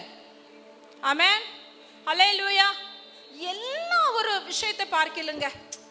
சிலர் அதை வேணாம் இதன்னு கேட்பாங்க. ஆனால் என்ன இருக்குதோ அதில் சமாதானமாக இருக்கணும். ஆமென். சங்கீதம் 4 இருக்குது, நீர் ஒருவரே என்னை சுகமாய் தங்க பண்ணுகிறேன். ஆமென். எங்களை சமாதானமாய் தங்க பண்ணுகிறவர் கர்த்தர். அப்போ எங்க வீட்டுல சமாதான குறைவு இருக்குன்னா காரணம் ஏதோ ஒரு இடத்துல பாவம் இருக்கு. ஆமென், ஹல்லேலூயா. பாவம் எந்த மனிதனுக்கு இகழ்ச்சி, ஏதோ ஒரு விஷயத்துல சமாதானம் குறைவு ஏற்பட்டுட்டே இருக்கு. அப்படி இருக்கும்போது நம்ம யோசிக்கணும், ஏதோ ஒரு பாவங்கள் நம்ம எல்லைகளுக்குள்ள இருக்கும். ஆண்டவர்கிட்ட சொல்லுங்க, இந்த நாட்களில் அதிகமாய் நாங்கள் காணுகிற காரியம் எங்கே பார்த்தாலும் வேசித்தனம், விபச்சாரத்தின் கிரியைகளை தான் அதிகமாய் பார்க்குறோம். சொல்லுங்க, என் எல்லைகளுக்குள்ள இருக்கக்கூடாது. ஆமென். நான் தான் சமீபத்தில் தான் நம்முடைய சபையின் பிள்ளைகளுக்கு நான் சொன்னேன், நம்முடைய செல்லுமே ரட்சிக்கப்பட்ட செல்லாத்தான் இருக்க வேண்டும். ஆமென். அல்லேலூயா. சொல்லுங்க, என் செல்போன்ல சும்மா பொழுதுபோக்கு சும்மா பார்த்தாலும் அது வழியா என் வீட்டுக்குள்ள பிசாசு வந்துவிடும். ஆமென். பிள்ளைகளெல்லாம் வெளியே எங்கேயும் போறதில்ல. என் பையன் வீட்டிலே தான் இருப்பான், என் பொண்ணா வீட்டிலே தான் இருக்கும். ஆனா செல்லோட கிடக்கும். அப்ப செல்ல என்ன பார்க்குது? என்ன பார்க்குது செல்ல? அதுதாங்க ஆசீர்வாதத்துக்கு தடை. நம்ம அதிகமா ஆலயத்துக்கு வருவோம், ஜெபம் பண்ணுவோம், தேடுவோம். ஆனா ஏதோ ஒரு விஷயம் நம்முடைய ஆசீர்வாதத்தை தடுத்து வச்சிருக்கோம். அப்ப கவனிக்க ஸ்டார்ட் பண்ணணும். எது எங்க இருக்கு பிரச்சனை? ஏதோ ஒரு பிரச்சனை இருக்கு. ஏன்னா தேவன் ஆசீர்வதிக்கிறவர். ஆமென். ஹல்லேலூயா. சொல்லுங்க, என் பிள்ளைகள், என் எல்லைகள் எல்லாவற்றிலும் தேவனுடைய பாதுகாப்பு இருக்க வேண்டும். ஏன்னா பிசாசு வஞ்சிக்கிறவன். ஆமென். ஹல்லேலூயா. புரியுதுங்களா? அப்போ சொல்லுங்க, ஆண்டவரே, எந்த விபச்சார வேசுத்தன ஆவிகளும் என் எல்லைக்குள்ள இருக்கவே கூடாது. அப்படி இருந்துச்சுன்னா குடும்பத்துல சமாதானமே இருக்காது. அது ஒரு மனிதனை எப்படி பார்த்துமானா, ஒரு மூர்க்கம் உள்ள ஒரு மகனா. ஆமென். அல்லேலூயா. அப்படி மாத்திருங்க. அது இருக்கக்கூடாது. அதுக்கடுத்து நெருக்கம் மாறணும்னா நம்ம கிட்ட இருக்கிற மன்னியாமை மாறணும். ஆமென். அல்லேலூயா. எத்தனை பேர் மன்னிக்க ஆயத்தமா இருக்கிறீங்க? ஆமென். அல்லேலூயா. நம்ம கிட்ட மன்னியாமை உள்ள இருக்க இருக்க இருக்க, கசப்பு உள்ள இருக்க இருக்க இருக்க நம்மளால நிம்மதியாக இருக்க முடியாதுங்க. சொல்லுங்க, நான் மன்னிக்கிற கிருபை எனக்கு கொடுங்கப்பா. வீட்டில் நம்ம ப்ராக்டிஸ் பண்ணணும். சொல்லுங்க, மன்னிப்பு கேட்குற கிருபை எனக்கு வேணும். அவட்ட போய் நான் மன்னிப்பு வாங்குறதா சமாதானமே இருக்காது. ஆமென். சொல்லுங்க, ஒருத்தருக்கு ஒருத்தர் வீட்டில் விட்டு கொடுக்கணும், மன்னிக்கணும். அப்போதான் என் வீட்டில் இருக்கிற நெருக்கங்கள் மாறும். கடைசியா வீட்டில் சண்டை இருக்கக்கூடாது. சண்டை இருக்கிற வீட்டில் இயேசு இருக்க முடியாது. ஆமென். சின்ன சின்ன விஷயத்துக்கு சண்டை தான். சாப்பாடு ஆக்கி உட்கார்ந்த சண்டை தான். நிம்மதியா சாப்பாடு கூட சாப்பிட முடியாது. எங்கேயாவது ஒரு இடத்துல கிளம்பும் போது அந்த ட்ரெஸ்ஸை மாட்டும் போது சண்டை தான். கார்ல ஏறினா சண்டை தான். கார்ல இருந்து கீழே இறங்கினா சண்டை தான். வீட்டுக்கு வந்தா சண்டை தான். இப்படி இருந்த நெருக்கங்கள் மாறாது. ஆமென். சொல்லுங்க, என்னை நான் சரிபடுத்திக்கிடுறேன் ஆண்டவரே. ஆமென். நீர் என்னுடைய ஜபத்தை எல்லாம் கேட்பீர், எனக்கு பதில் செய்வீர். ஆமென். கர்த்தர் இந்த வார்த்தையின் மூலமா உங்களை ஆசீர்வதிக்கட்டும்.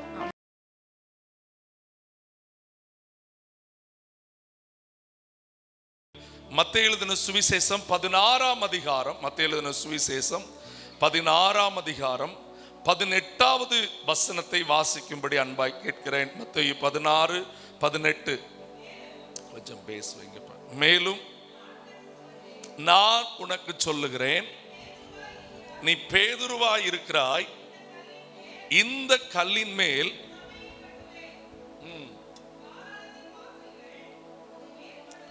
நான் என் சபையை கட்டுவேன், பாதாளத்தின் வாசல்கள் அதை, நெஞ்சில கை வச்சு சொல்லுங்க, எந்த சத்துருவின் திட்டமும் என்னை மேற்கொள்ளவே.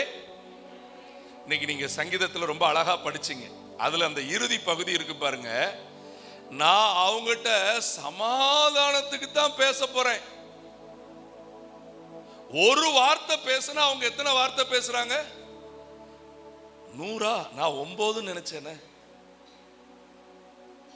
யோசிச்சு பாருங்க. இன்றைக்கு வீடுகளிலே இல்ல குடும்பங்களிலே சிலர் பேசுறதுக்கு இடமே கிடையாது. நம்ம அப்படி சொல்றோம்ல. எத்தனை பேர் சொல்லி இருக்கிறீங்க, பேசினாலே சண்டை தான் வருது? கை தூக்குங்க பார்க்கலாம். எத்தனை வீட்டுல?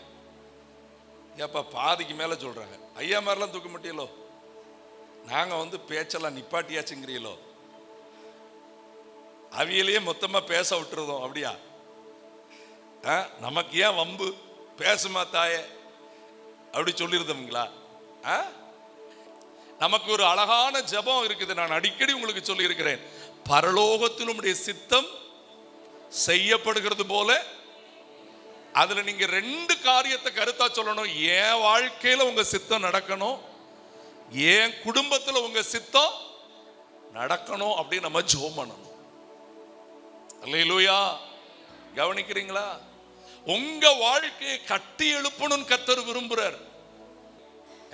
கர்த்தர் கட்டி எழுப்புகிறவர். எல்லாரும் சொல்லுங்க ஆமென். என்னுடைய முன்னேற்றத்தை எந்த பிசாசும் தடுக்க முடியாது. அல்லேலூயா. ஆமென். என்னுடைய வெற்றியை யாராலும் தடுக்கவே.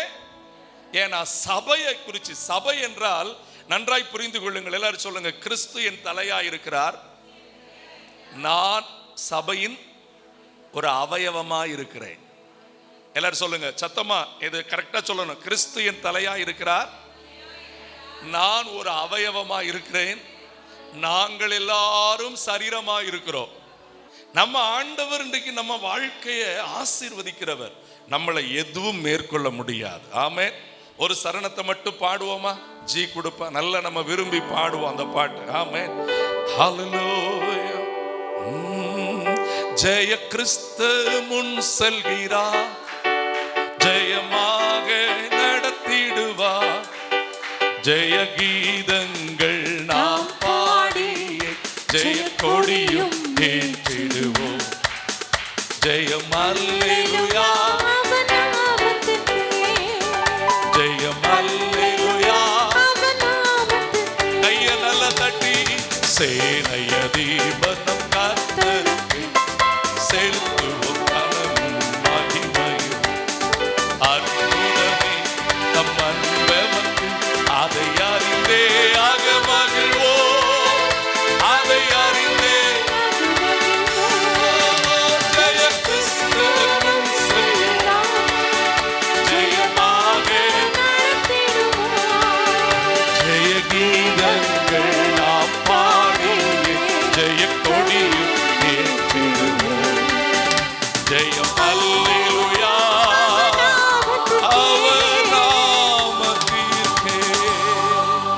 ஏன் சபையை சாத்தான் மேற்கொள்ள முடியாதுன்னா, நீங்க அப்போஸ்தலர் 20ஆம் அதிகாரம் 28ஆம் வசனத்தை வாசிக்கும் போதே ஒரு அழகான, ஆழமான, அழுத்தமான ஒரு வார்த்தை அங்கே நீங்கள் கவனிக்க முடியும். அப்போஸ்தலர் 20:28. ஆகையால் உங்களை குறித்தும் சம்பாதித்து கொண்ட, அல்லேலூயா, எல்லாரும் சொல்லுங்க, திருச்சபையை சொந்த ரத்தத்தினால் சம்பாதிச்சிருக்கிறார். ஹல்லேலூயா, ஹல்லேலூயா. நல்லா கவனிங்க, சபை என்பது கட்டடம் அல்ல. எவ்வளவு பெரிய கோடிக்கு கட்டியிருந்தாலும் that is a building for a church. சபை என்பது விசுவாசிகளின் ஐக்கியம் தான் சபை. எதுதான் சபை? சத்தமா சொல்லுங்க. அதுவும் எபிரேய பதத்தில் எக்லிசியாங்கிற ஒரு வார்த்தை இருக்குது. வெளியே அழைக்கப்பட்டவர்கள். எங்கே அழைக்கப்பட்டவர்கள்? மாம்சத்தின் இச்சையிலிருந்து, கண்களின் இச்சையிலிருந்து, ஜீவனத்தின் பெருமையிலிருந்து வெளியே அழைக்கப்பட்டவர்களுக்கு பெயர்தான் சபை என்று கர்த்தருடைய வேதம் சொல்லுகிறது. ஆமென். ஆனால் இன்றைக்கு என்ன பெரிய வருத்தம், சபைக்குள் இருக்கிறவர்களுக்குள்ளதான் எக்கச்சக்கமா மாம்சத்தின் இச்சை இருக்கிறது. சில நேரத்தில் சபை தலைவர்களுக்குள்ளும் அது இருக்கிறது. மாம்சத்தின் இச்சை, கண்களின் இச்சை, ஜீவனத்தின் இந்த காரியத்தை குறித்து என்ன சொல்றாங்கன்னா, அதெல்லாம் பிரசங்கமே பண்ணாதீங்கன்னு சொல்லியிருந்தாங்க. அப்படி அல்ல. சபை உலகத்துக்குள்ளதான் இருக்கலாம், ஆனா உலகம் சபைக்குள்ள இருக்க கூடாது. சத்தமா சொல்லுங்க, புரியுதா? பாத்திரத்துக்குள்ள பால் இருக்கலாம், பால்ல பாத்திரத்தின் துகள் பட்டுட்டாலும் என்ன ஆயிரும்? கெட்டு போயிரும். உலகத்துக்குள்ள சர்ச் இருக்கலாம், சர்ச்சுக்குள்ள உலகம் இருக்க கூடாது. நான் உலகத்துல தான் இருக்கிறேன், ஆனா எனக்குள்ள என்ன கிடையாது. எப்படி ஒரு மீன் அவ்வளவு ஆழமான கடலுக்குள் இருந்தாலும், அவ்வளவு உப்பு தண்ணிக்குள்ள இருந்தாலும், ஒரு துளி கூட சால்ட் அந்த உப்புக்குள்ள போகாது. காரணம், அந்த உப்புக்குள்ள தேவன் கொடுத்த உயிர் இருக்கிறது. அல்லேலூயா. இன்னைக்கு ஆண்டவர்ட்ட கேளுங்க, நான் உமக்கா கர்த்தருடைய சபையை சாத்தா மேற்கொள்ளாம இருக்கணும்னா, சபை செய்ய வேண்டிய 5 காரியத்தை கரெக்டா பண்ணிட்டுனா சத்துரு நம்மளை மேற்கொள்ள முடியாது.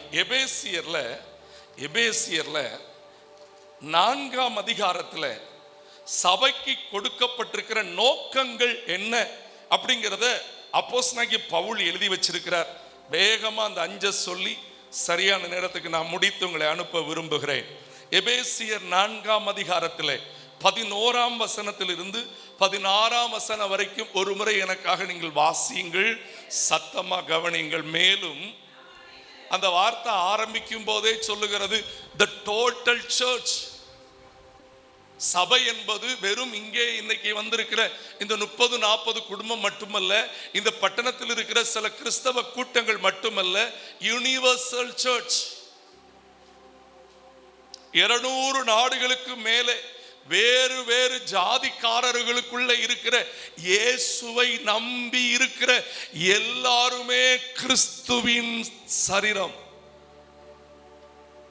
நன்றாய் புரிந்து கொள்ளுங்கள். நீங்கள் இந்த அனைவரும் என்கிற வார்த்தைக்கான ஒரு வார்த்தையை கொலோசியர்ல படிச்சுட்டு இங்க நீங்க வந்தீங்கன்னா அதுக்கு சரியாய் புரியும். நீங்கள் கொலோசியர் 3ஆம் அதிகாரத்திலே 10ஆம் வசனத்தை வாசியுங்கள். தன்னை சிருஷ்டித்தவருடைய சாயலுக்கு ஒப்பாய் பூரண அறிவு அடையும்படி புதிதாக்கப்பட்ட புதிய மனுஷனை, இதான் சர்ச். சர்ச்சு என்பது பழைய மனுஷனாகவே இருக்கிறதல்ல. ஒருவன் கிறிஸ்துவுக்குள் இருந்தால் புது சிருஷ்டியா இருக்கிறான். பழையவைகள் எல்லாம் புதிதாயின. அவனை பிசாசு மேற்கொள்ள முடியாது. அவனை பிசாசின் கூட்டம் மேற்கொள்ள முடியாது. ஆமென். பாருங்க 11ஆம் வசனத்துல, அந்த சர்ச்சுக்குள்ள கிரேக்கன் என்றும் இல்லை. கவனிங்க. அன்றைக்கு இன்றைக்கு எப்படி பிராமணர்கள் தான் இந்தியாவில் டாப் மோஸ்ட் சொல்றாங்களோ, அத மாதிரி கிரீக் பேசுறவங்க பெரிய ஆட்கள். கவனிக்கிறீங்களா? சபைக்குள்ள உலகம் எப்படி வரும்னா, முதல்ல ஜாதி மூலமா தான் வரும். கிறிஸ்துவின் சரீரமாகிய சபையிலே ஜாதி இல்லை. ஜாதி இருந்தால் அவர்கள் கிறிஸ்துவின் சரீரத்தில் இல்லை. நம்முடைய வாழ்வில் முதல்ல நம்ம மாற்ற வேண்டியது அதுதான். தொடர்ந்து நீங்க வாசிங்க. விருத்த சேதனம் உள்ளவன் என்றும் விருத்த சேதனம் இல்லாதவன் என்றும் இல்லை. இவங்க ஆவிக்குரிய தரம் இந்த அர்ப்பணிப்புல இருக்குது, அவங்க ஆவிக்குரிய தரம் இந்த அர்ப்பணிப்புல இருக்குது. தி பென்டிகாஸ்டல் சர்ச்சு தான் பரலோகத்துக்கு போவோம், இல்ல லுத்தரன் சர்ச்சு தான் பரலோகத்துக்கு போவோம், செவன்த் டே தான் போவோம். அப்படி இப்படி என்கிற வித்தியாசம் இல்லை. யாரெல்லாம் கிறிஸ்துவுக்கு கீழ்ப்படிஞ்சிருக்கிறாங்களோ அவங்க பரலோகத்துக்கு போவாங்க. அல்லேலூயா, ஆமென். இந்த சர்ச்சு தாங்கிற பிரிவினை கிடையாது.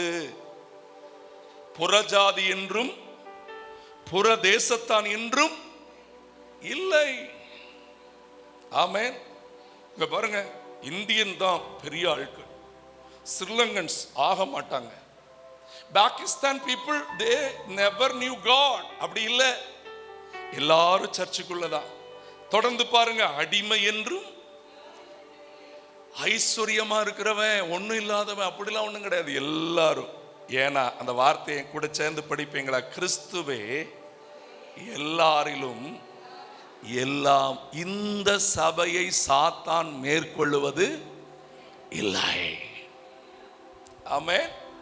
இந்த உணர்வோடு இந்த எண்ணத்தோடு, ஐயா நான் ரட்சிக்கப்பட்டுட்டேன், நான் எந்த வித்தியாசமும் பார்க்க மாட்டேன், நான் இயேசுவுக்கு பிள்ளையா இருப்பேன், இயேசுவுக்கு பிள்ளையா இருக்கிற எல்லாரோடும் நான் என்ன பண்ணுவேன்? வாழ்ந்திருப்பேன்.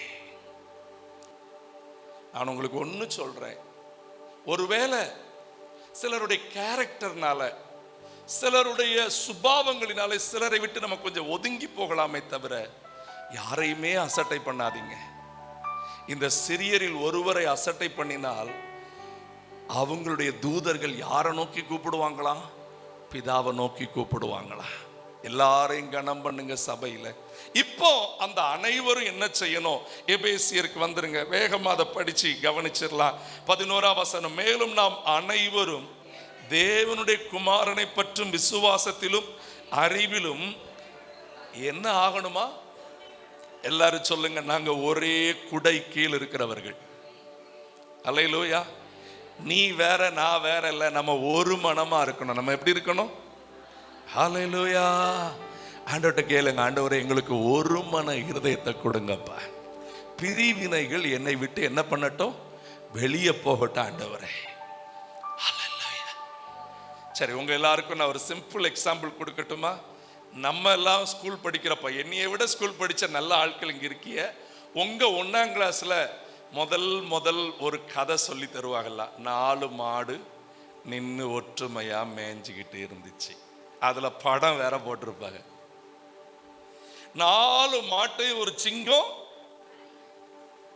கடிச்சு சாப்பிட வந்துச்சு. சிங்கத்தை விட மாடு பலவீனம் தான், ஆனா 4 சேர்ந்து எதிர்த்தப்போ சிங்கம் ஓடிட்டு. இப்ப இந்த சிங்கத்துக்கு ஒரு நரி தந்திரம் சொல்லி கொடுத்துச்சு, அவங்கள பிரிச்சு நிப்பாட்டு. அப்போ நீ என்ன பண்ணிடலாம்? ஒண்ணு ஒன்னா சாப்பிட்டுலாம். அந்த மாதிரி பிரிவினையை கொண்டு வந்த உடனே சர்ச்சுக்குள்ள இன்னைக்கு அந்த வேலை தான் நடக்குது. குடும்பத்துல பிரிவினை கிடையாது, இருக்கக்கூடாது. தனக்குத்தானே பிரிந்திருக்கிற வீடு, நீங்களே சொல்லுங்க வசனத்தை, வெற்றி பெறாது, விழுந்து போ. வீட்டுல ஒரு ஒருமனம், பிள்ளைகளுக்குள்ள ஒரு ஒருமனம், ஆமே, எல்லாருக்குள்ள ஒரு ஐக்கியம். அல்லேலூயா. நான் சொல்றது புரியுதா? ஆமே.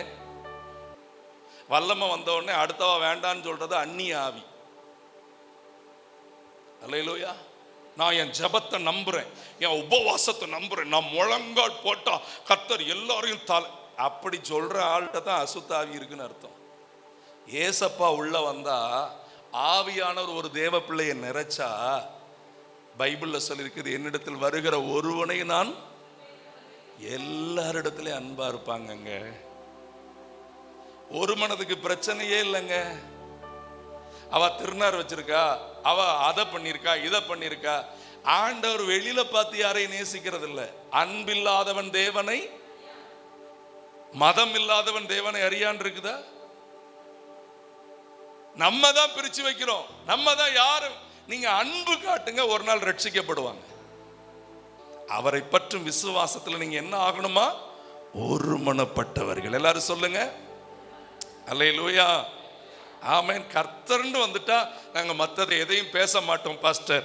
கர்த்தரை உயர்த்துறதுக்கு நாங்க என்னோடு கூட கர்த்தரை மகிமைப்படுத்துங்கள், நாம் ஒருமித்த அவருடைய நாமத்தை. அவர்கள் ஒருமனப்பட்டு கூடி ஜெபித்தார்கள், அந்த இடம் அசைந்தது. ஜெபம், ஒருமனம், உங்களை சத்துரு மேற்கொள்ள முடியாது. 2வது, ஆண்டவர் நம்மகிட்ட என்ன எதிர்பார்க்கிறார்? 11ஆம் வசனத்தை திரும்ப படிங்க. எபேசியர் 4:11.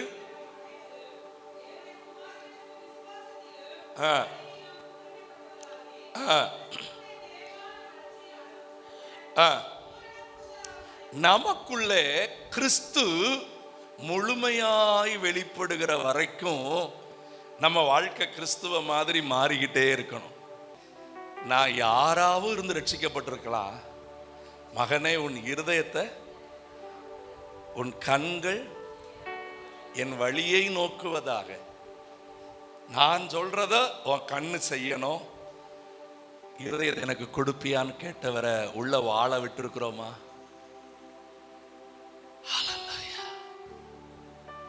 ஆமென்.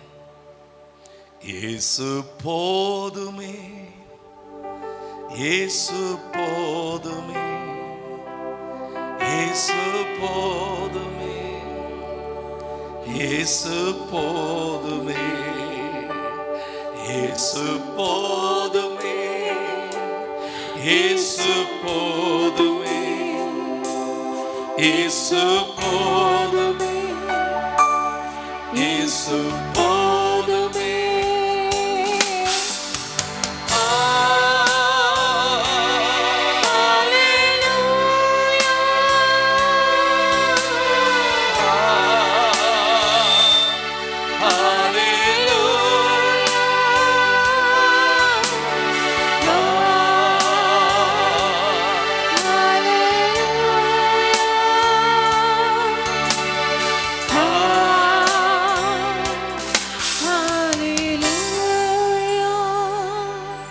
உடன்படிக்கை பண்ணி ஞான ஸ்நானம் எடுத்து அவருடைய அப்பத்தையும் திராட்சரசத்தையும் அவருடைய இரத்தத்தையும் நம்ம இன்னைக்கு புசிக்கிறோமே, அந்த சரீரமும் இரத்தமும் நாம் புசிப்பதற்கான காரணம் என்ன? நான் இன்னும் யார மாதிரி மாறணும்? என் பார்வை, என் சிந்தனை, என் பேச்சு, என்னை கண்டவன். அப்போ உங்களை பார்க்கிறவங்க சொல்லுங்க, உங்க வீட்டுல இயேசுவை போல நீங்க நடக்கிறீங்களா? நான் மாறி இருக்கிறேனா? என் பழைய மனுஷன் மாறி இயேசுவை போல ஒரு பூரண வளர்ச்சிக்குள்ள நான் வந்திருக்கிறேனா? அந்த மெச்சூரிட்டி, இதுதான் இரண்டாவது நோக்கம். இப்படி நோக்கத்தோடு இருக்கிறவங்களை பிசாசு மேற்கொள்ளவே முடியாது. மூன்றாவது வேக வேகமா நான் சொல்லி முடிக்கட்டும். 12ஆம் வசனம் பாருங்கள். பரிசுத்தவான்கள், இப்போ நம்ம அவரை போல மாறணுங்கிற முயற்சி எடுத்தா நம்மளை ரொம்ப விஷயம் தடுக்குது. அதுல ரொம்ப முக்கியமா நீங்க பாத்தீங்கன்னா, அந்த எபேசியர்லயே 4ஆம் அதிகாரத்துல 14ஆம் வசனம் பாருங்க. நாம் இனி, இந்த குழந்தைகள்னா என்ன அர்த்தம் தெரியுமா? சாக்கு போக்கு சொல்லும். என்ன சொல்லும்? சத்தமா, நாங்க ஏன் தெரியுமா லேட்டா வந்தோம், அதுவா இதுவா அப்படிங்க சாக்கு போக்கு சொன்னா கேட்டுக்கிடுவாங்க. இன்னைக்கு நம்மில் ரொம்ப பேர் ஆண்டவர் சமூகத்துல ரொம்ப லேட்டா படுத்தேன்னா அதிகாலையில ஜெபம் பண்ண முடியல, காலைல எழும்பும் போதே தலைவலியா இருந்துச்சா கான்சன்ட்ரேட் பண்ணி பைபிள் படிக்க முடியல, காஃபி குடிக்க முடிஞ்சிச்சு, காஃபி குடிச்ச உடனே தலைவலி போயிட்டுல, அப்ப பைபிள் எடுத்துருக்கேன். காஃபி குடிச்சு தலைவலி போன உடனே பெரிய தலைவலியை எடுத்துக்கிடுறோம்.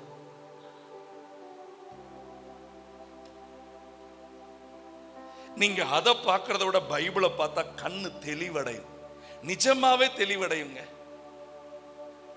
அல்லேலூயா.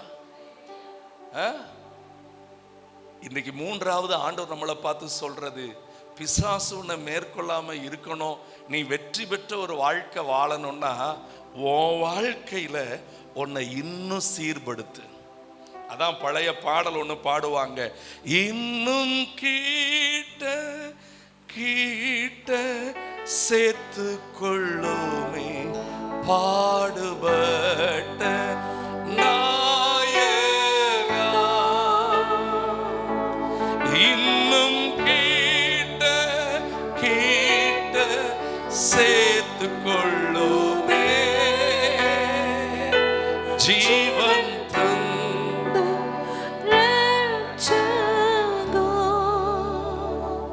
பகுதியில் ஒரு எழுப்புதலுக்கு கருவியா இன்னைக்கு பயன்படுத்துகிற மோகன்ஸ் என்ன அடிக்கடி சொல்லுவாரு, நீங்க என் ஊழியம் இப்படி இருக்குது, நான் இப்படி கர்த்தருக்காக பயன்படுறேன், நீங்க என்னைய பார்க்கலாம், நீங்க என் கூட வாங்க, என் கூட அரை மணி நேரம் உட்காருங்க, கண்டிப்பா 2-3 குறையாவது என்கிட்ட கண்டுபிடிப்பீங்க அப்படின்னு தான் சொல்லிக்கிட்டு இருக்கிறார்.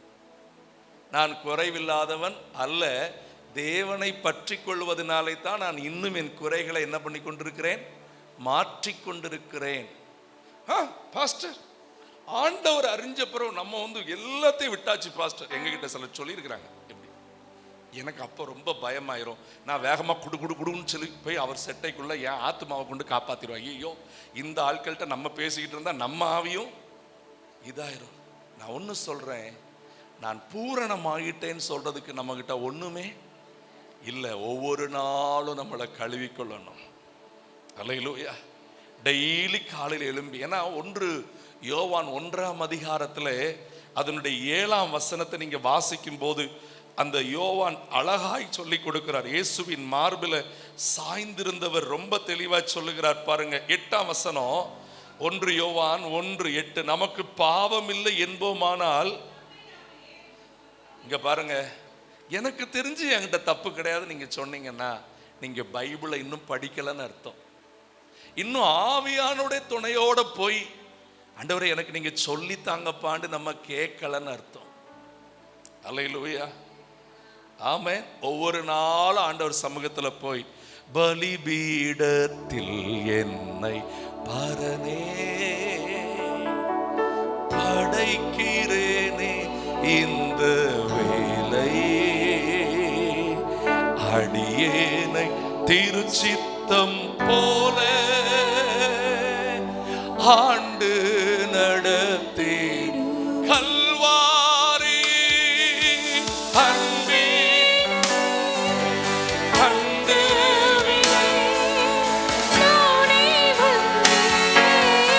கல்வாரி அன்பே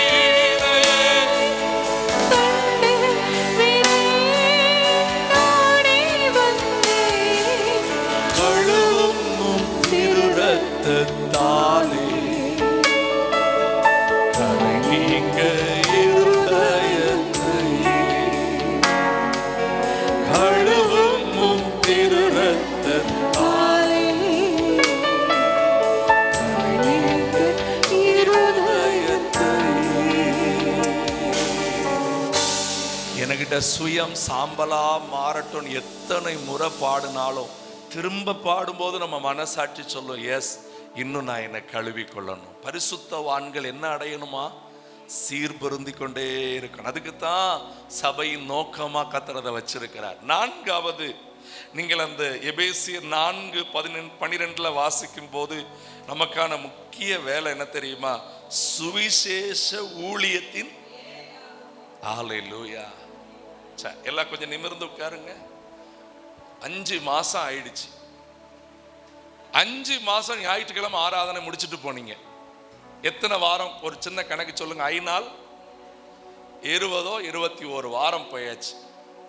எத்தனை பேருக்கு இயேசுவை சொன்னீங்க? சபை இயேசுவை அறிவிக்காமல் வேற என்ன வேலை நமக்கு இருக்குது?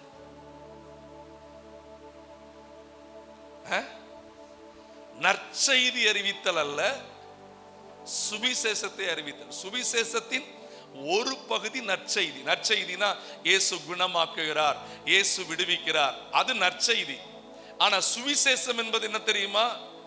தேவனால் மனிதன் படைக்கப்பட்டான். படைக்கப்பட்ட மனிதன் தேவனை விட்டு பிரிந்து பாவம் செய்தான். பாவம் செய்து அவனை மீட்கும்படிக்கு தேவன் இயேசுவை அனுப்பினார். இயேசு நமக்காய் மரித்து பாவத்திலிருந்து விடுதலை தந்திருக்கிறார். பாவத்திலிருந்து விடுதலை தந்தவர் நம்மை பரிசுத்தமாக்கி பரலோகம் கொண்டு போக விரும்புகிறார். அந்த இயேசு மீண்டும் வரப்போகிறார். அந்த வருகைக்கு நீங்கள், இதுதான் சுவிசேஷம். ஆனா ரொம்ப பேர் எதை சுவிசேஷம் நினைச்சிட்டாங்க?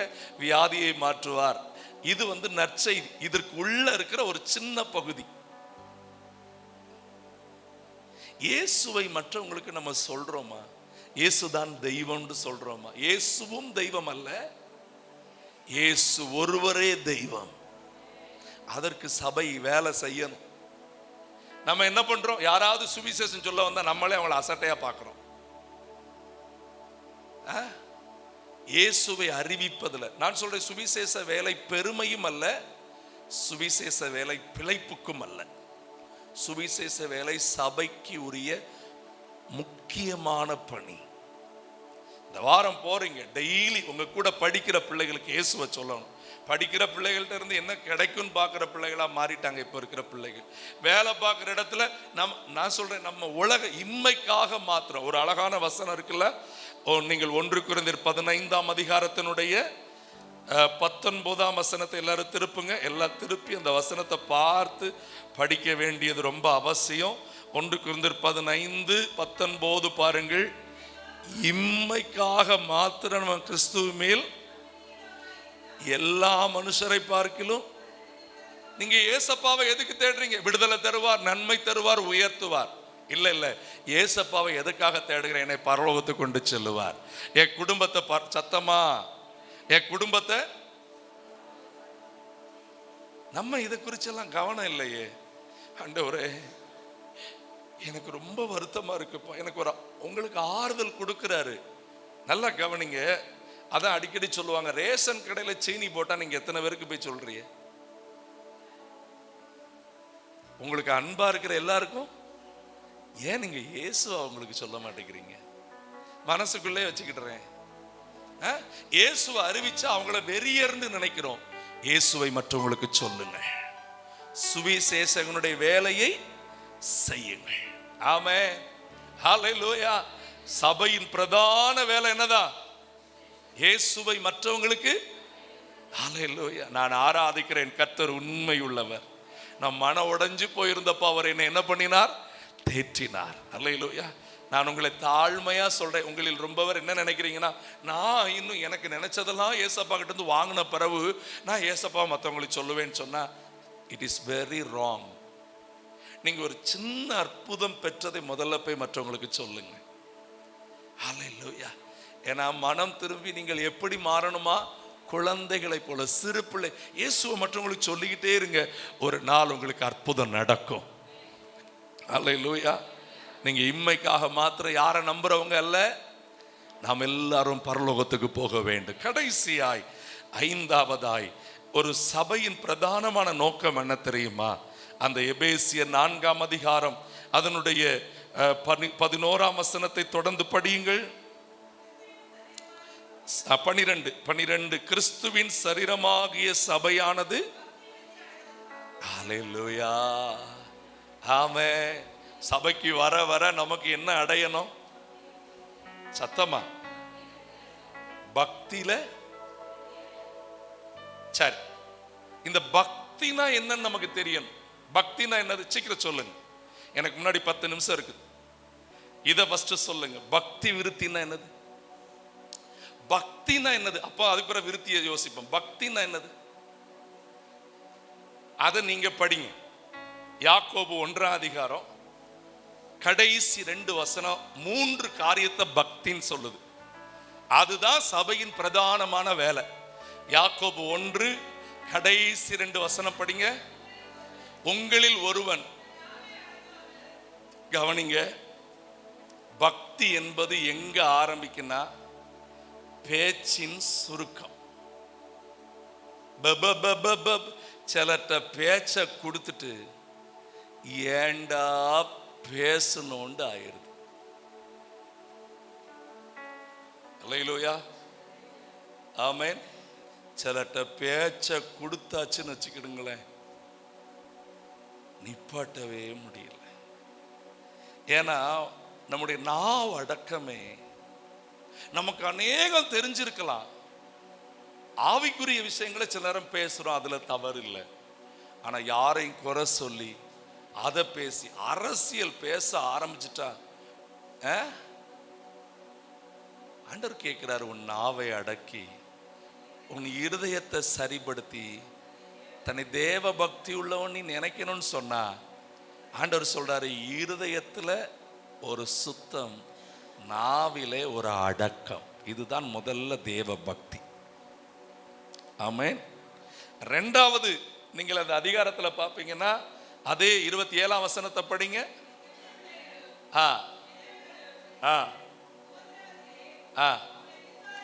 நீங்க பக்தி உள்ளவங்களா மாறுனீங்கன்னா, கஷ்டப்படுறவங்களுடைய கஷ்டத்தை காது கொடுத்து கேட்பீங்க.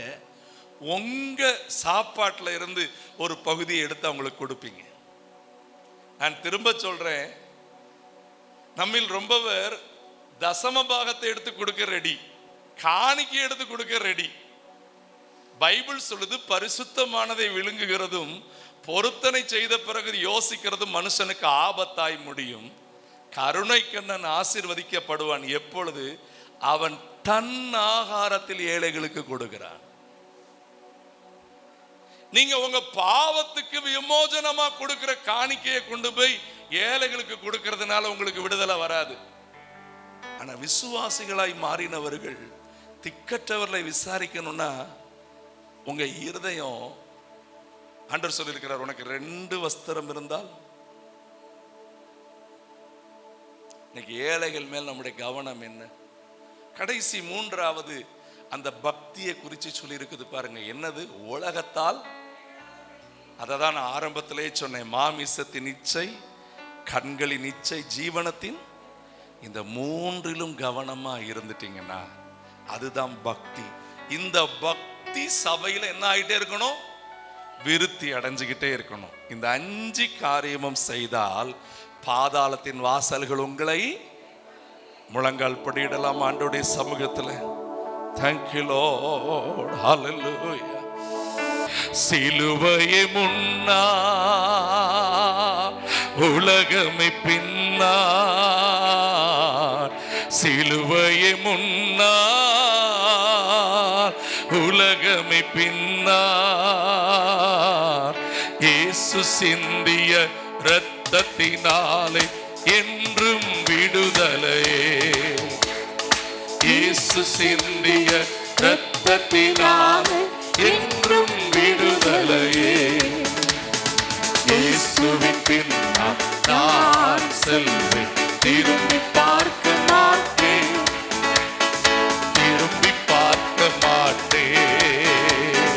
இயேசுவின் பின்னால் நான் செல்வேன், திரும்பி பார்க்க மாட்டேன், திரும்பி பார்க்க மாட்டேன். உலகத்தின் பெருமை, செல்வத்தின் பற்று எல்லாம் உதறிவிட்டேன். உலகத்தின் பெருமை, செல்வத்தின் பற்று எல்லாம் உதறிவிட்டேன். உடல் பொருளாவி உடைமைகள் யாவும் ஒப்பு கொடுத்து விட்டேன். உடல் பொருளாவி உடைமைகள் யாவும் ஒப்பு கொடுத்து விட்டேன். நானவராலய எனக்குள்ளே இயேசு, நானவராலய நல்ல விடுதலையோடு காலையில தங்கியம்மா. என்ன நடந்தாலும் எப்போதும் துதித்திடுவேன். பாடுங்கள். என்ன பரிசுத்த பிதாவே, இந்த நல்ல ஆராதனையில வந்து பங்கு பெறுகிற ஒவ்வொரு பிள்ளைகளும் நீர் ஆசீர்வதிக்கிறதுக்காக நன்றி அப்பா. ஆராதனையில துவக்கம் முதல் நீர் இடைப்பட்டதற்காக நன்றி. உங்க கிருபை, உங்க தயவு இந்த வாரம் முழுவதும் உங்க பிள்ளைகளை தாங்கட்டும். நாளைக்கு துவங்குகிற புதிய மாதம் இவர்களுக்கு ஆசீர்வாதமாய் அமையட்டும். ஆண்டவரே, இன்றைக்கு ஆராதனை பின்பு இருக்கிற ஆண்டவரே திட்டமான நன்மைகளுக்காகவும், ஆண்டவரே மாலை இருக்கிற சிறப்பு ஜெபத்துக்காகவும் நாங்கள் உமக்கு நன்றி செலுத்துகிறோம். கர்த்தர் தொடர்ந்து எங்களை வழி நடத்துவீராக. உம்முடைய நாமத்தை மகிமைப்படுத்தும் இயேசுவின் நாமத்தில் வேண்டிக் கொள்கிறோம் எங்கள் ஜீவனுள்ள நல்ல பிதாவே. சேர்ந்து சொல்லுங்கள். என் ஆத்துமாவே கர்த்தரை ஸ்தோத்திரி, முழு உள்ளமே பரிசுத்த நாமத்தை ஸ்தோத்திரி. என் ஆத்துமாவே கர்த்தரை ஸ்தோத்திரி, கர்த்தர் செய்த சகல உபகாரங்களை மறவாதே. நம்முடைய கர்த்தராகிய இயேசு கிறிஸ்துவின் கிருபையும், பிதாவாகிய தேவனுடைய அன்பும், பரிசுத்த ஆவியினுடைய ஐக்கியமும் சமாதானமும் நம் அனைவரோடு நிலைத்திருந்து நம்மை காப்பதாக.